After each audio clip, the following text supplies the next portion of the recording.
గొప్ప దేవ, నీకే వందనములు, స్తోత్రములు, స్తోత్రములు తండ్రి నాయన.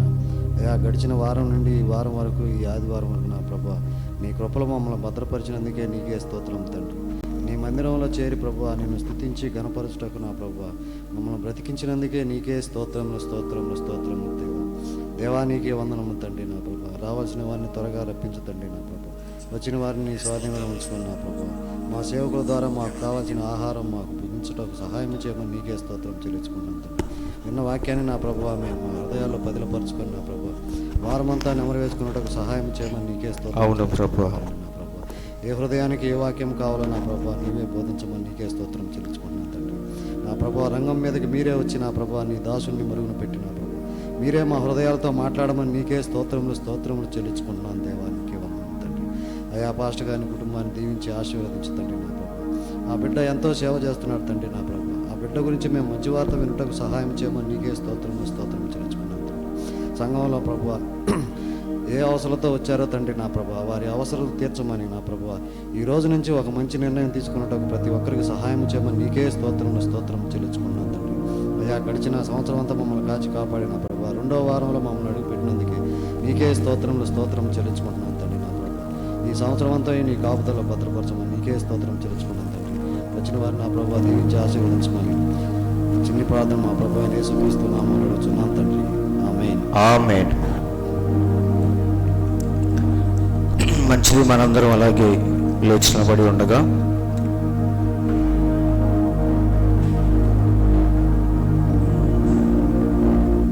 పరిశుద్ధ గ్రంథంలో నుండి ఒక చిన్న వాక్య భాగాన్ని మనం చదువుకొని ముందుకు సాగుదాం.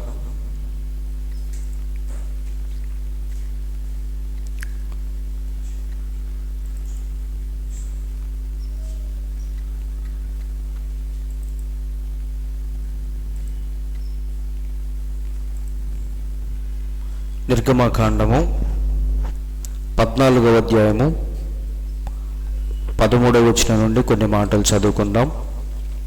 నిర్గమకాండము 14:13. అందుకు మోషే, భయపడకుడి,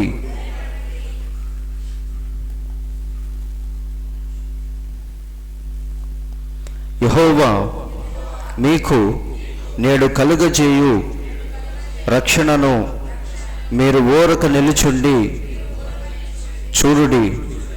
మీరు నేడు చూచిన ఐగుప్తీయులను ఇక మీదట మరి ఎన్నడూను చూడరు. యెహోవా మీ పక్షమున యుద్ధము చేయును. మీరు ఓరకయే ఉండవలెనని ప్రజలతో చెప్పెను. చాలా కాలము కిందట, అలాగే ఇర్మియా గ్రంథము 31:3 వచనం. ఇర్మియా గ్రంథము 31వ అధ్యాయము 3వ వచనం.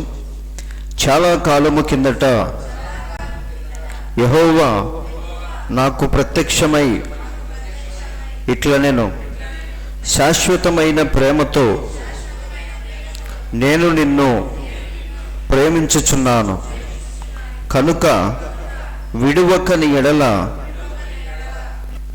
కృప చూపుచున్నాను. అలాగే యోహాను సువార్త 3వ అధ్యాయము 16వ వచనం కూడా చదువుకుందాం. యోహాను సువార్త 3వ అధ్యాయము 16వ వచనం.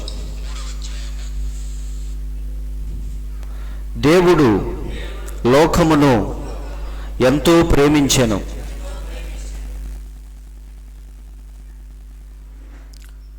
కాగా ఆయన తన అద్వితీయ కుమారునిగా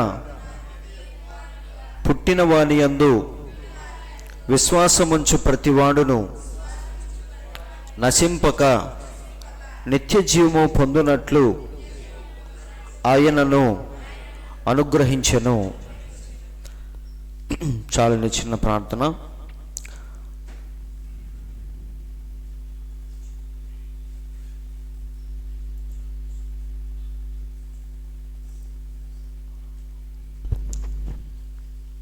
ప్రార్థన.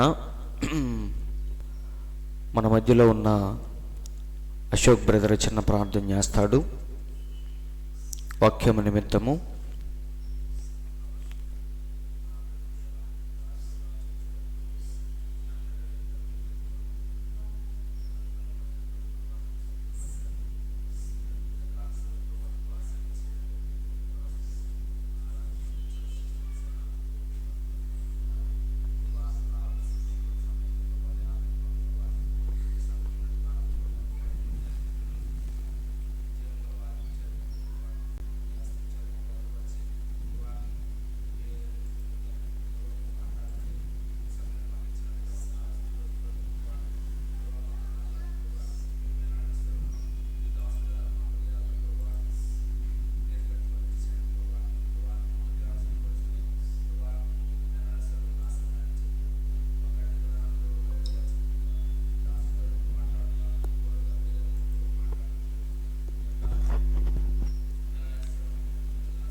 ఆమేన్.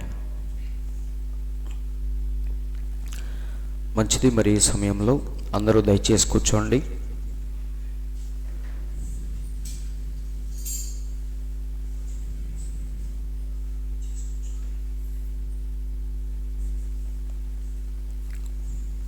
దేవుని పరిశుద్ధ నామానికి స్తోత్రములు. వచ్చిన మీ అందరికీ నా వందనాలు.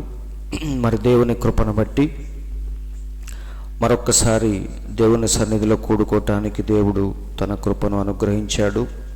మరి ఈ సమయంలో చదవబడిన వాక్యాన్ని ఉద్దేశించి ఈ కాలపు ప్రవక్త బోధించిన ఒక చిన్న అంశం, దైవికమైన ప్రేమ ప్రసరించినప్పుడు శ్రేష్టమైన కృప దాని స్థానమును తీసుకొనును అనే అంశంలో నుండి కొన్ని ప్రాముఖ్యమైన విషయాలు మనం మాట్లాడుకుందాం. మనందరం వినటానికి సిద్ధంగా ఉన్నారు కదా? మరి నిజంగా దేవుడు మానవుని పట్ల ఎన్నో గొప్ప గొప్ప తలంపులు కలిగి ఉన్నాడని కీర్తనల గ్రంథంలో చక్కగా రాయబడింది. అవునా? ప్రభువా, నీవు మా పట్ల కలిగి ఉన్న తలంపులు బహు విస్తారమై ఉన్నవి, వాటిని వివరించి చెబుతామనుకుంటే అవి లెక్కకు మించి ఉన్నవి అని కీర్తనల గ్రంథంలో చక్కగా రాయబడింది. ఎందుకంటే దేవుడు చేసిన ఈ అనంతమైన విశ్వంలో, ఈ సృష్టిలో ప్రత్యేకమైన సృష్టి ఎవరంటే ఆయన కలుగజేసిన మానవుడు. అవునా? 6 రోజుల సృష్టిలో మనం గమనిస్తే దేవుడు చేసిన అన్నిటికంటే ప్రాముఖ్యమైనది, శ్రేష్టమైనది ఏంటంటే మానవుని యొక్క సృష్టి. ఎందుకంటే దేవుడు తన స్వహస్తాలతో నరుణ్ణి నిర్మించుకొని తన పోలికలో, తన స్వరూపములో మానవుణ్ణి తయారు చేసుకున్నాడు. కాబట్టి దేవుడు చేసినవన్నీ ఒక ఎత్తు అయితే ఒక్క మానవుణ్ణి మాత్రమే దేవుడు ఎంతో ప్రత్యేకముగా తయారు చేసుకున్నాడు. అవునా? మానవుడికి ఇచ్చిన జ్ఞానము కానీ, మానవునికి ఇచ్చిన హావభావాలు, ఎమోషన్స్, ఇవన్నీ ఒక్కసారి మనం గమనిస్తే ఈ సృష్టిలో ఏ జీవికి పెట్టనట్టుగా దేవుడు మనిషికి మాత్రమే అన్నీ పెట్టాడు. అందుకే బైబిల్లో చక్కని మాట ఉంది. ఏమనంటే, నీవు కీర్తన గ్రంథం 139:14, నీవు నన్ను కలుగజేసిన విధము చూడగా నాకు భయమును ఆశ్చర్యమును నాకు పుట్టుచున్నవి. అందును బట్టి నేను నీకు కృతజ్ఞతాస్తుతులు చెల్లించుచున్నాను. నీ కార్యములు ఆశ్చర్యకరములు, ఆ సంగతి నాకు బాగుగా తెలిసి ఉన్నది. సో ఇక్కడ ఏమంటున్నాడంటే, ప్రభువా, నీవు నన్ను కలుగజేసిన విధము చూడగా నాకు భయము ఆశ్చర్యము పుట్టుచున్నవి అని అంటున్నాడు. అవునా? కాబట్టి దేవుడు చేసిన సృష్టి మొత్తములో అద్భుతమైంది ఏమన్నా ఉందంటే అది మానవుని యొక్క సృష్టి మాత్రమే. ఈ లోకములో దేనికి దేవుని యొక్క పోలిక, స్వరూపము ఇవ్వలేదు. కానీ మనిషికి మాత్రమే దేవుడు తన సొంత పోలికను, స్వరూపాన్ని దేవుడు అనుగ్రహించాడు. అవునా? కాబట్టి అందుకే ఈ మాట అంటున్నాడు, నీవు నన్ను కలుగ చేసిన విధము చూడగా నాకు భయము ఆశ్చర్యము కలుగుచున్నది అంటున్నాడు. అందరూ ఆలకిస్తున్నారండి. అయితే ఈ మానవుణ్ణి దేవుడు 2 విధాలుగా తయారు చేశాడని మనందరికీ తెలుసు. ఆదికాండం 1వ అధ్యాయంలో దేవుడు తన స్వరూపములో, తన పోలికలో మానవుణ్ణి సృజించాడు, కలుగ చేశాడు. అవునా? అది మానవుని యొక్క సృష్టి. అయితే 2వ అధ్యాయంలో నేలను సేద్యపరచుటకు నరుడు లేడని చక్కగా రాయబడింది. అప్పుడు దేవుడు ఏం చేశాడంటే నేల మట్టితో నరుని నిర్మించి ఈ రెండిటిని ఎప్పుడైతే దేవుడు జత చేశాడో నరుడు జీవాత్మగా మార్చబడ్డాడని బైబిల్లో స్పష్టంగా రాయబడింది. కాబట్టి మొదటిగా దేవుడు కలుగజేసింది ఎవరినంటే ఆత్మ మనిషిని దేవుడు ముందుగా కలుగజేశాడు, సృజించాడు. పలుకబడిన వాక్యముతో ఆయన మనల్ని వాక్కు ద్వారా కన్నాడని యాకోబు పత్రికలో చక్కగా రాయబడింది. కాబట్టి మన ఒరిజినల్ పోలిక ఏంటి అంటే దేవుని యొక్క ఆత్మ, దేవుని యొక్క స్వరూపమే మనకున్న ఒరిజినల్ పోలిక. కాబట్టి మరి ఆ ఆత్మ యొక్క లక్షణాలు ఏంటంటే బైబిల్లో చక్కగా రాయబడింది. దేవుడు తన పోలికను, తన స్వరూపాన్ని మనకిచ్చినప్పుడు కేవలం పోలికలు మాత్రమే కాదు, కానీ దేవునిలో ఉన్న ఎమోషన్స్ కానీ హావభావాలు కానీ ఇవన్నీ కూడా దేవునిలో ఉన్న గుణలక్షణాలే దేవుడు మళ్ళీ మనకు పెట్టాడు. అందరూ ఆలకిస్తున్నారా? ఇప్పుడు దేవుడు మనిషిని 2 విధాలుగా తయారు చేశాడని చెప్పాను. ఫస్ట్ది ఏంటంటే ఆత్మ మనిషిగా తయారు చేశాడు. ఈ ఆత్మ మనిషిలో దేవుడు ఏం చేశాడంటే దేవుని యొక్క గుణలక్షణాలను కూడా దేవుడు మనకు అనుగ్రహించాడు. ఇప్పుడు మనలో ఉన్న ప్రేమ, సంతోషము, సమాధానము ఇవన్నీ ఏంటంటే బైబిల్లో ఉన్న ఆత్మ ఫలాలు. అంటే మన లోపలోడికి ఉండే మంచి మంచి గుణలక్షణాలు. ఇవన్నీ దేవుడు మనకు పెట్టాడంటే ఇవన్నీ ముందుగా దేవుని యొక్క గుణలక్షణాలు. దేవుని గుణలక్షణాలే మళ్ళీ దేవుడు ఎవరిలో పెట్టాడంటే మనుషులమైన మనలో పెట్టాడు. అవునా? సో లోపల ఉన్న ఆత్మ యొక్క గుణలక్షణాలు ఏంటంటే ప్రేమ, సంతోషము, సమాధానము, దీర్ఘశాంతము, దయాళత్వము, మంచితనము, విశ్వాసము, సాత్వికము, ఆశా నిగ్రహమని పౌలు చక్కగా చెప్తున్నాడు. సో ఇవన్నీ ఏంటి? దేవుని యొక్క గుణలక్షణాలే మళ్ళీ ఆయన పిల్లల్లో పెట్టాడు. అవునా కాదా? ఇది ఆత్మ యొక్క పోలిక. వింటున్నారండి? అయితే రోజులు గడిచిన తర్వాత మనిషి ఏమైపోయాడంటే పాపములోనికి ఎప్పుడైతే పడ్డాడో, పాపంలోనికి ప్రవేశించాడో అప్పుడు మనిషిలోనికి ఏమొచ్చినాయి అంటే ఆత్మ యొక్క గుణలక్షణాలతో పాటు శరీరం యొక్క పాపపు గుణలక్షణాలు కూడా వాళ్ళలోకి వచ్చేసినాయి. అవునా? ఇక్కడ 2 చూస్తున్నాం మనం. ఒకటి ఆత్మ యొక్క స్వభావము, ఆత్మ యొక్క పోలిక, అదే దేవుని పోలిక. రెండవది ఏంటంటే మట్టి నుండి వచ్చిన పోలిక, మట్టి నుండి వచ్చిన స్వభావం. అవునా? అయితే ఎప్పుడైతే మనిషి పాపంలోనికి తోసివేయబడ్డాడో అప్పుడు దేవుని యొక్క గుణలక్షణాలతో పాటు ఈ మట్టి శరీరానికి సంబంధించిన స్వభావం కూడా మనకి ఆటోమేటిక్గా వచ్చేసింది. బైబిల్లో చక్కగా రాయబడింది. శరీరము యొక్క కార్యములేంటో ఒక్కసారి చూద్దాం.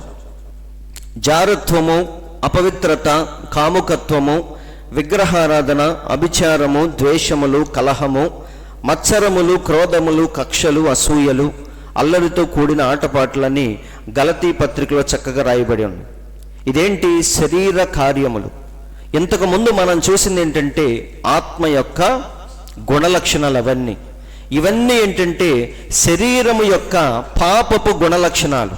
ఎప్పుడైతే మనిషి పాపములోనికి పడ్డాడో అప్పుడు వాడి రక్తములోనికి ఏమొచ్చిందంటే పాపపు స్వభావం అంతా వాడిలోనికి వచ్చేసింది.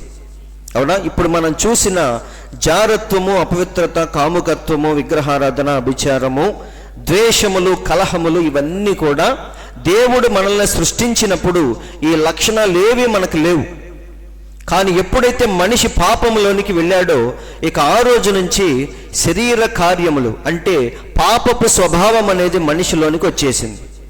ఇవన్నీ ఏంటి? పాపపు స్వభావం మనలో ఉందని చూపించేవే ఇవన్నీ కూడా.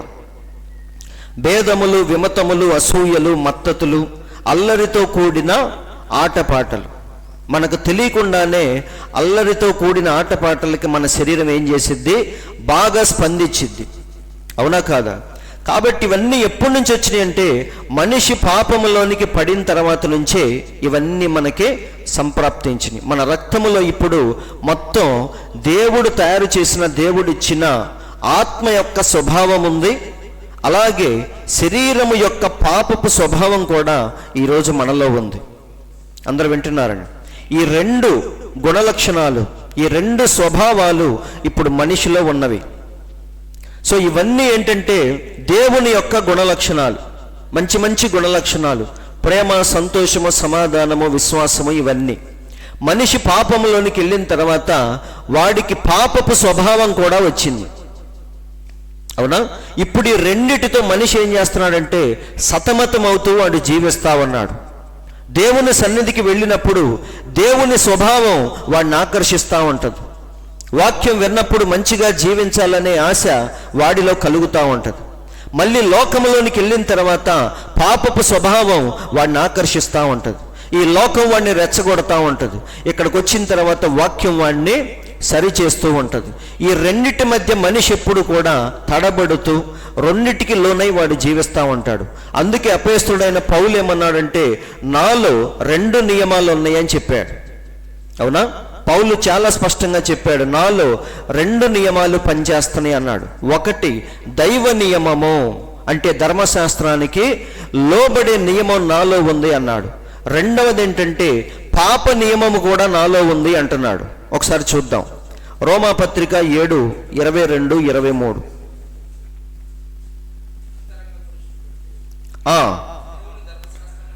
అంతరంగ పురుషుని బట్టి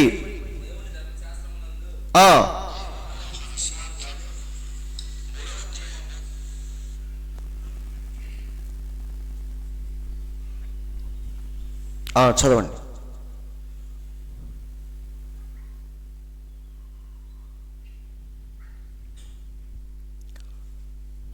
అంతరంగ పురుషుని బట్టి దేవుని ధర్మశాస్త్రమునందు నేను ఆనందించుచున్నాను గాని వేరొక నియమము నా అవయవములలో ఉన్నట్టు నాకు కనబడుచున్నది. అది నా మనస్సునందున్న ధర్మశాస్త్రముతో పోరాడుచు నా అవయవములలో ఉన్న పాప నియమమునకు నన్ను చెరపట్టి లోపరచుచున్నది. అవునా? పౌలు ఏమంటున్నాడు? నాలో 2 నియమాలు ఉన్నాయని చెప్తున్నాడు. ఒకటేంటి? ధర్మశాస్త్రమునకు లోబడే దైవ నియమం ఒకటి. రెండవది ఏంటంటే పాపానికి లోబడే పాప నియమం కూడా మనలో ఉందని చెప్తున్నాడు ఆయన. కాబట్టి అపోస్తలుడైన పౌలే 2 నియమాల మధ్య ఉన్నప్పుడు ఖచ్చితంగా ఇక్కడ కూర్చున్న మనందరిలో కూడా 2 నియమాలు పనిచేస్తున్నాయా లేదా? వాక్యం గద్దించినప్పుడు మనకి పశ్చాత్తాపం వచ్చింది. బయటికి వెళ్ళంగానే లోకం మళ్ళీ మనల్ని ఏం చేసిద్ది? రెచ్చగొడతా ఉంటుంది. కాబట్టి సహోదరులారా, ప్రతి మనిషిలో ఈ 2 దేవుడిచ్చిన మంచి గుణలక్షణాలు ఉన్నాయి. అలాగే పాపము ద్వారా, అపవాది ద్వారా వచ్చిన చెడ్డ లక్షణాలు కూడా మనలో ఉన్నాయి. అవునా? ఇవన్నీ కూడా ప్రతి మనిషిలో ఉండేవే. అయితే వీటన్నిటికంటే గొప్ప గుణలక్షణం ఒకటి ఉంది. అదేంటంటే దేవుని ద్వారా వచ్చిన ప్రేమ అన్నిటికంటే గొప్ప గుణలక్షణం. దేవునిలో ఉన్న అతిపెద్ద గుణలక్షణం అది ప్రేమ. ఎందుకంటే మన దేవుడు ప్రేమా స్వరూపి అని బైబిల్లో చక్కగా రాయబడింది. అవునా? మన దేవునిలో ఉన్న అన్ని గుణలక్షణాల కంటే చాలా ప్రాముఖ్యమైనది, పెద్ద గుణలక్షణం ఏంటంటే ఆయనలో దాగి ఉన్న ప్రేమ అన్నిటికంటే గొప్ప గుణలక్షణం అది. అవునా? కాబట్టి సహోదరులారా, దేవుని యొక్క ప్రేమ అన్ని ప్రేమల కంటే గొప్పదని బైబిల్లో చక్కగా రాయబడింది. నిజమండి. ప్రేమ గురించి ఇక్కడ చూడండి. ప్రియులారా, మనము ఒకరినొకడు ప్రేమింతుము, ఏలయనగా ప్రేమ దేవుని మూలముగా కలుగుచున్నది. అందరూ ఆలకిస్తున్నారా? సో మనకున్న అన్ని ఎమోషన్స్ కంటే, గుణలక్షణాల కంటే ప్రాముఖ్యమైనది ఏంటంటే మనలో ఉన్న ప్రేమ. ఈరోజు ప్రపంచం ఇలా ఉందంటే దానికి కారణం ప్రేమేనండి. ఎక్కడో ప్రేమ ఉంది కాబట్టి ప్రపంచం ఈరోజు ఇలా ఉంది. అసలు ప్రేమ అనేది లేకపోతే మనుషులందరూ చంపుకొని ఎప్పుడో ఈ ప్రపంచం నాశనం అయిపోయేది. తెలుసా మీకు? అడవిలోకి మీరు వెళ్ళి చూడండి, పెద్ద జంతువు చిన్న జంతువుని ఏం చేసిద్ది? చంపుకొని తినేస్తూ ఉంటుంది. అవునా కాదా? అంతెందుకు, కుక్క పిల్లలు, ఈ కుక్క పిల్లలు పెరిగి పెద్దయిన తర్వాత అయ్యే తన్నుకు చేస్తూ ఉంటాయి. అవునా? కోడి పిల్లలు ఆ పిల్లలు ఎప్పుడైతే పెరిగి పెద్ద అవుతాయో తల్లే వాటిని పొడుస్తూ ఉంటుంది. అవునా కాదా? సో మనుషుల మధ్య దేవుడిచ్చిన ప్రేమ ఎంతో కొంత ఉంది కాబట్టి ఈరోజు ప్రపంచం ఇలా ఉందండి. అసలు ఆ ప్రేమే గనక లేకపోతే ఈ ప్రపంచం ఎప్పుడో శ్మశానముగా మారిపోయేది. అవునా కాదా? ప్రేమ లేకపోతే మిగిలిందేముంది? అసూయ, కక్ష, స్వార్థము ఇవే ఉంటాయి. కాబట్టి మనిషిని చంపుకుంటా ఈ పాటికి మొత్తం ఇది శవాల గ్రహంలాగా మారిపోయేది. కానీ దేవుడు పెట్టిన ప్రేమ అనేది మనుషుల్లో ఇంకా ఉంది కాబట్టి ఈ ప్రపంచం ఇప్పటికి ఇలా ఉంది. కాబట్టి ప్రేమ అనేది చాలా అద్భుతమైన ఎమోషన్. దేవుడు మనిషికి ఇచ్చిన అన్ని ఎమోషన్స్ కంటే చాలా ప్రాముఖ్యమైనది ప్రేమ. ఈ ప్రేమకున్న శక్తి ఏంటంటే ఎదుటి వాడిని తిరిగి ప్రేమించేటట్టుగా చేసిద్ది. ప్రేమకున్న శక్తి ఏంటి? వాడి కోసం ప్రాణమైనా పెట్టేటట్టు చేసిద్ది. ఆ వ్యక్తిని తిరిగి ప్రేమించేటట్టుగా చేసేదే ప్రేమ. అందరూ వింటున్నారు. కాబట్టి మన దేవునిలో ఉన్న అన్ని గుణలక్షణాల కంటే ప్రాముఖ్యమైనది ఆయనలో నుంచి వచ్చిన ప్రేమ. వింటున్నారండి? మళ్ళీ అదే ప్రేమను దేవుడు ఎవరిలో పెట్టాడంటే తన పిల్లల్లో, మనుషుల్లో పెట్టాడు ఆయన. అందరూ ఆలోకిస్తున్నారండి. కాబట్టి ఇక్కడ బైబిల్లో చక్కగా రాయబడింది, ప్రేమ అనేది అసలు దేవుని మూలముగానే కలుగుచున్నది. ఒక వ్యక్తిలో ప్రేమ ఉందంటే అది ఖచ్చితంగా ఎక్కడి నుంచి వచ్చినట్టు? దేవునిలో ఉన్న గుణలక్షణమే మనుషుల్లో పెట్టాడు. అందరూ వింటున్నారండి? అపవాదిలో ప్రేమ లేదు. అవునా? ప్రేమ ఉందా వాడిలో? ప్రేమ ఉంటే కయ్యను హేబేల్ని చంపేవాడా? చంపేవాడు కాదండి. తోడ పుట్టిన వాడినే చంపాడంటే కయ్యనులో ప్రేమ ఉందా? లేదు. కానీ ప్రేమించే గుణలక్షణం ఎక్కడి నుంచి వచ్చింది? అది దేవుని నుండే రావాలి. అవునా? ఎందుకంటే మన దేవుడు ప్రేమస్వరూపి, ప్రేమ అయి ఉన్నాడు. కాబట్టి ప్రేమించే ప్రతి వాడికి దేవుని యొక్క గుణలక్షణం ఎంతో కొంత ఉంది కాబట్టి వాడు మరొకరిని ప్రేమించగలుగుతున్నాడు. అందరూ ఆలోకిస్తున్నారండి. సో ఈ ప్రేమ గురించి ఈరోజు మనం కొద్ది నిమిషాలు మాట్లాడుకుందాం. ప్రవక్త ఏమన్నాడో చూద్దాం. ప్రేమ రెండు వేరు అర్థములు కలిగి వివరించుటకు వేరు వేరు పదములను కలిగి ఉన్నది. ఈ ప్రేమలో రెండు రకాలు ఉన్నాయని ప్రవక్త చెప్తున్నాడు. అందరూ వింటున్నారండి? మరి తల్లి పిల్లల మధ్య ప్రేమ, భార్య భర్తల మధ్య ప్రేమ, స్నేహితుల మధ్య ప్రేమ, ఇలా అనేకమైన ప్రేమలు ఈ లోకంలో మనం చూస్తూ ఉంటాం. అవునా? అవన్నీ ప్రేమలే. అయితే ఓవరాల్గా మనం చూస్తే ప్రేమల్లో రెండు రకాలు ఉన్నాయని మన ప్రవక్త చెప్తున్నాడు. ఒకటేంటంటే ఫిలియో ప్రేమ. అది మనుషుల్లో ఎక్కువగా మనం జనరల్గా చూసే ప్రేమ. అది సాధారణంగా మనుషుల్లో మనకు కనిపించే ప్రేమ ఏంటిదంటే ఫిలియో ప్రేమ. అది నీ భార్య పట్ల నీవు కలిగి ఉండే భౌతికమైన ప్రేమ. భార్యాభర్తలు చెట్టాపట్టాలు వేసుకొని తిరుగుతూ ఉంటారు అంటే వారిద్దరి మధ్య ప్రేమ అనేది ఉంది. అయితే ఏ ప్రేమ? అది ఫిలియో ప్రేమ అంటున్నాడు. అవునా? అది నీ భార్య పట్ల నీవు కలిగి ఉండే భౌతికమైన ప్రేమ. కానీ అగాపే ప్రేమ అనగా దైవిక ప్రేమ, దేవుని నుండి వచ్చే ప్రేమ ఇంకొకటి ఉందండి. అదేంటంటే అగాపే ప్రేమ. మరియు ఈ రెండు ప్రేమలు ఒకదానికొకటి చాలా విరుద్ధమైనవి. రెండు ప్రేమలే. వింటున్నారండి? అసలు ప్రేమ అనేది దేవుని నుంచి వచ్చింది. అయితే ఇందులో కూడా రెండు రకాలు ఉన్నాయని ప్రవక్త అంటున్నాడు. ఒకటేంటంటే మనుషుల్లో జనరల్గా చూసే ఫిలియో ప్రేమ. అవునా? నీ భార్య పట్ల నీవు కలిగి ఉన్న ప్రేమను బట్టి ఒక మనుష్యుడు ఆమెను అవమానపరిచినప్పుడు నీవు అతన్ని తక్షణమే చంపుతావు. ఫిలియో ప్రేమ అంటే ఏంటి? నీ భార్యని ఎవడైనా సరే అవమానిస్తే నువ్వు తక్షణమే ఏం చేస్తావు? వాడిని పట్టుకొని చంపేంత ప్రేమ. అవునా? అందులో ఏముంటుంది? కొంచెం జలసీ ఉంటుంది. లోకంలో there is no true love without jealousy అని చాలామంది చెప్తూ ఉంటారు. అంటే ఏంటి? నిజమైన ప్రేమలో ఏముంటుందంట? జలసీ ఉంటుందంట. అది లోకములో ఉన్న ప్రేమ. అయితే ప్రవక్త ఏమంటున్నాడో చూడండి. ఒక మనుష్యుడు ఆమెను అవమానపరిచినప్పుడు నీవు అతన్ని తక్షణమే చంపుతావు. అది ఫిలియో ప్రేమ. కానీ అగాపే ప్రేమ లేక దైవిక ప్రేమ వలన నశించిపోయిన మనుష్యుని ఆత్మ కొరకు ప్రార్థిస్తావు. ఇది అగాపే ప్రేమ. నీ భార్యను అవమానపరిస్తే కత్తి తీసుకెళ్ళి చంపేస్తావు, అది ప్రేమే. కానీ ఫిలియో ప్రేమ అది. కానీ అగాపే ప్రేమ అంటే నశించిపోయిన వాడి కోసం నువ్వేం చేస్తావు? ప్రభువా, వాడిలో ఉన్న దురాత్మను తొలగించు, వాడిని మంచిగా మార్చు అని వాడి కోసం ప్రార్థన చేసేదే అగాపే ప్రేమ. ఇవి రెండు ప్రేమలేనండి. వింటున్నారు కదా? ప్రవక్త ఇంకేమన్నాడో చూడండి. మనలో అనేకులు మరి దేవుడు తన ప్రేమను ప్రసరింపజేయుచున్నాడు అనే అంశంలో నుండి తీసిన ఫోటోలు ఇవి. మనలో అనేకులు ఫిలియో ప్రేమను కలిగి ఉండి దాన్ని అగాపే ప్రేమగా భావిస్తూ మోసపరచబడి ఉన్నారని ఇంచుమించు ఖచ్చితముగా నేను చెప్పగలను. ప్రవక్త ఏమంటున్నాడు? చాలా మంది ఈరోజు ఫిలియో ప్రేమను కలిగి ఉండి అదే అగాపే ప్రేమ అని భ్రమపడుతున్నారు అంటున్నాడు. ఫిలియో ప్రేమ తెలివితో కూడిన ప్రేమ కాగా అగాపే ప్రేమ హృదయములో నుండి వచ్చును. మానవ ప్రేమ లేదా అభిమానయుక్తమైన ప్రేమ మెదడు నుండి వచ్చున్నది. వాడు మంచోడు కాబట్టి ప్రేమిస్తాం, వాడు మనకు ఉపయోగపడతాడు కాబట్టి ప్రేమిస్తాం, వాడు మనకు పుట్టాడు కాబట్టి ప్రేమిస్తాం. వింటున్నారండి? ఇదంతా ఏంటంటే మెదడు నుంచి వచ్చే ప్రేమ.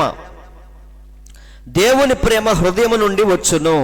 ఇప్పుడు ఫిలియో ప్రేమ ఎప్పుడు సందేహిస్తూ ప్రశ్నిస్తూ ఉంటుంది, కానీ అగాపే ప్రేమ ఎల్లప్పుడూ విశ్రమించి సమాధానముగా ఉంటుంది. మానవ ప్రేమ ఎల్లప్పుడూ తర్కమాడుతుంది. వింటున్నారండి? వాళ్ళిద్దరికీ ఒకరంటే ఒకరికి ప్రేమే, కానీ ఎప్పుడు తన్నుకుంటా ఉంటారు, ఎప్పుడు గొడవాడుతూ ఉంటారు, మళ్ళీ కలుసుకుంటా ఉంటారు, మళ్ళీ తన్నుకుంటారు, మళ్ళీ కలుసుకుంటా ఉంటారు. ఇదంతా ఏంటంటే ఫిలియో ప్రేమ. దైవిక ప్రేమ ఎన్నడూ అలాగూ చేయదు.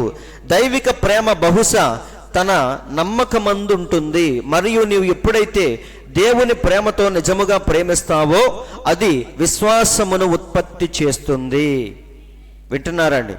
దేవుని దగ్గరికి రావాలంటే ఫస్ట్ మనకు కావాల్సింది ఏంటంటే విశ్వాసం అని చాలా మంది పాస్టర్లు చెప్తా ఉంటారు. బైబిల్లో కూడా రాయబడింది ఏమని? దేవుని యొద్దకు వచ్చు ప్రతివాడు ముందు ఏం కలిగి ఉండాలి? విశ్వాసము లేకుండా దేవునికి ఇష్టడై ఉండుట అసాధ్యమని బైబిల్లో ఉందా లేదా? సో విశ్వాసము ద్వారానే ప్రతి మనిషి ఒక పరిపూర్ణ మానవుని స్వరూపంలో ఫస్ట్ మనం ఏం చేస్తున్నాం? విశ్వాసమునందు సద్గుణము, సద్గుణమునందు జ్ఞానము. ఇట్లా విశ్వాసం అనేది ఫౌండేషన్ అని మనం చాలా రోజులుగా వింటున్నాం. అయితే ఇక్కడ ప్రవక్త ఏమంటున్నాడంటే దానికంటే అమూల్యమైనది ఏంటంటే ప్రేమ అంటున్నాడు. వింటున్నారండి? అది చాలా అమూల్యమైనది. ఒక మనిషిని ఇందాక నేను చెప్పినట్టుగా చనిపోవటానికి కూడా వెనకాడదు ప్రేమ, నిజమైన ప్రేమ. అందుకే బైబిల్లో మరి పరమ గీతంలో చక్కని మాట ఉంది. ఏమనంటే ప్రేమ మరణమంత బలమైనది, ఈర్ష్య పాతాళమంత కఠోరమైనది అని బైబిల్లో రాయబడింది. ఒకసారి చూద్దామా? జస్ట్ సందర్భం వచ్చింది కాబట్టి ఆ ఒక్క మాట చూసి మనం ముందుకెళ్ళి. పరమగీతములో మరి ప్రేమాను రాగాల గురించి పరమగీతములో చక్కగా రాయబడింది.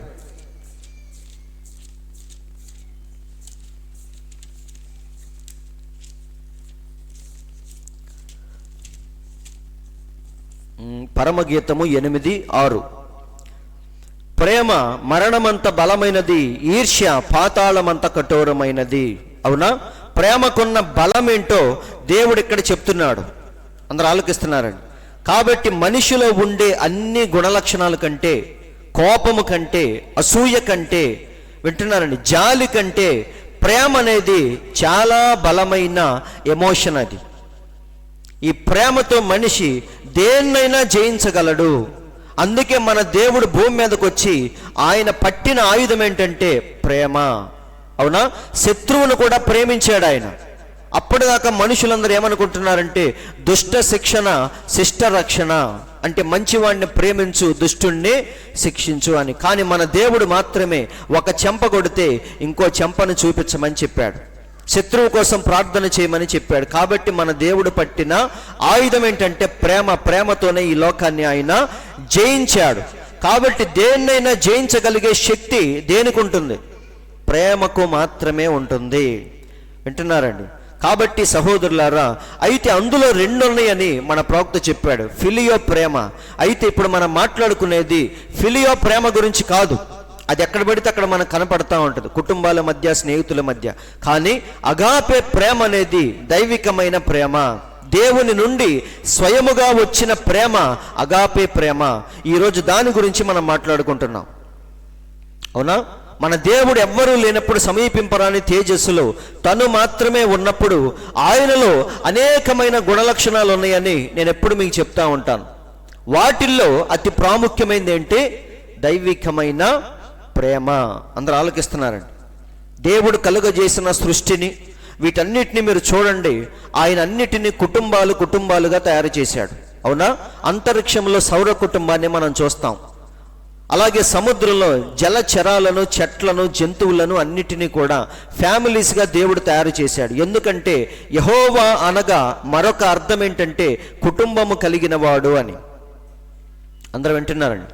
అసలైన అర్థమేమో యావే.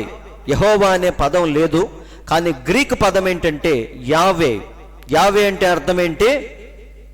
కలిగి ఉన్న వాటన్నిటినీ కలుగజేసిన వాడు అని. అయితే మరొక అర్థం ఏంటంటే కుటుంబము కలిగిన వాడు అని. అందుకే ఆయన అన్నిటినీ కూడా ఈ లోకములో కుటుంబాలుగా తయారు చేశాడు. ఎందుకంటే ఆయనలో ఉన్నదేంటి? అతి ప్రాముఖ్యమైనది ప్రేమ. వింటున్నారండి? కాబట్టి ఆయన కలుగజేసిన ప్రతిదాన్ని మనం చూస్తున్నప్పుడు దేవుని యొక్క ప్రేమ ఏంటో మనకు కనిపిస్తూ ఉంటుంది. అవునా?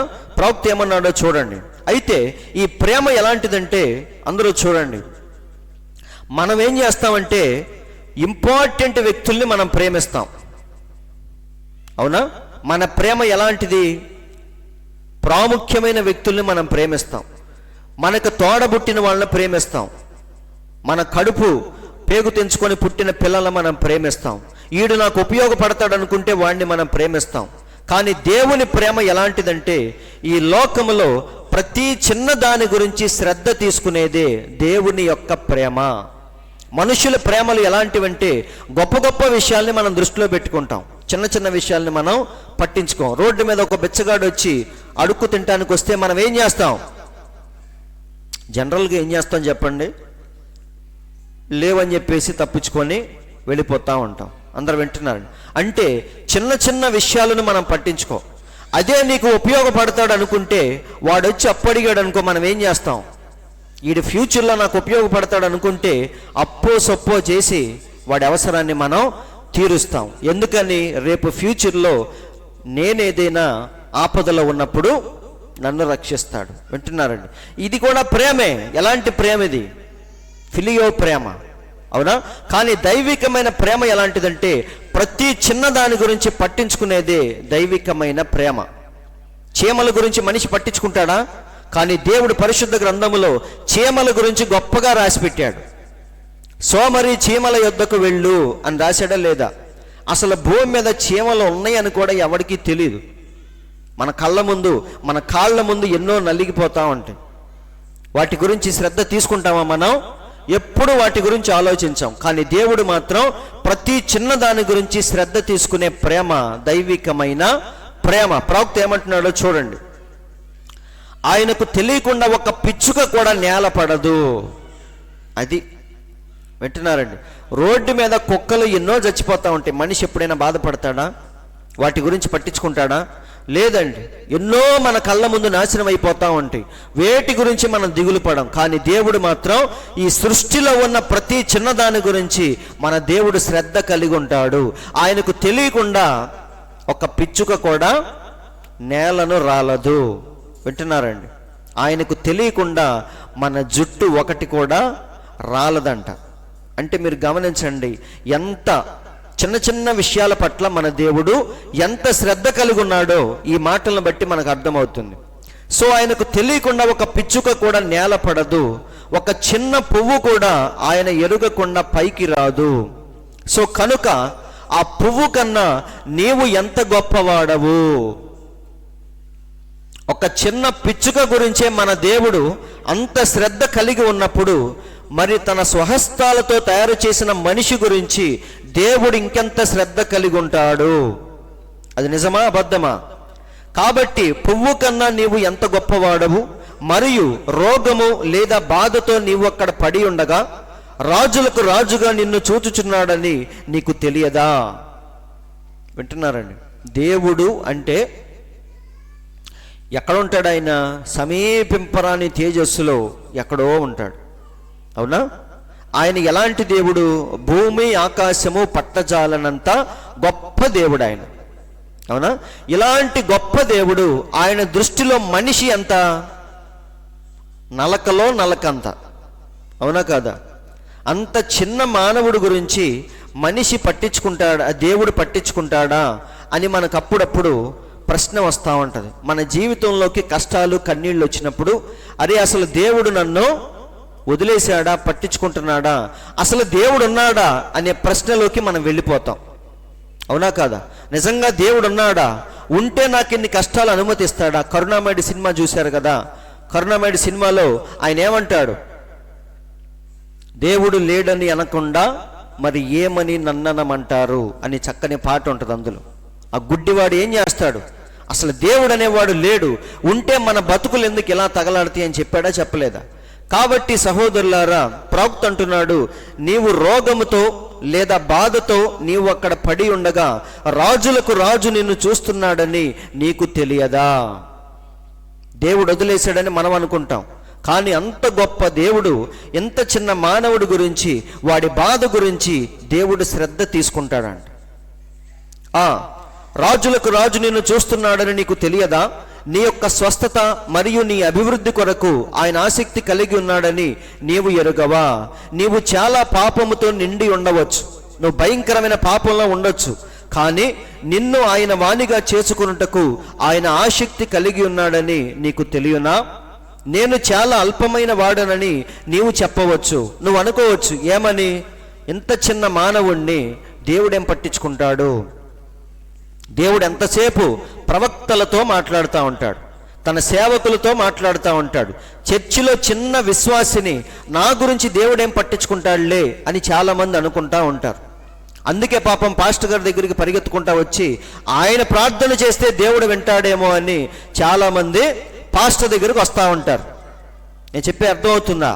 దేవుడు ఎంతసేపు తన సేవకులతో, ప్రవక్తలతో, పాస్టర్లతో మాట్లాడతాడు, కానీ సంఘములో ఉన్న చిన్న చిన్న విశ్వాసుల్ని దేవుడు పట్టించుకోడని చాలామంది అనుకుంటారు. ఇక్కడ ప్రవక్త అంటున్నాడు, నేను చాలా అల్పమైన వాడనని నీవు చెప్పవచ్చు, కానీ దేవుని దృష్టిలో నీవు కాదు, నీవు దేవునికి కావాలి, ఆయన నిన్ను ప్రేమించుచున్నాడు. అందరూ ఆలకిస్తున్నారండి.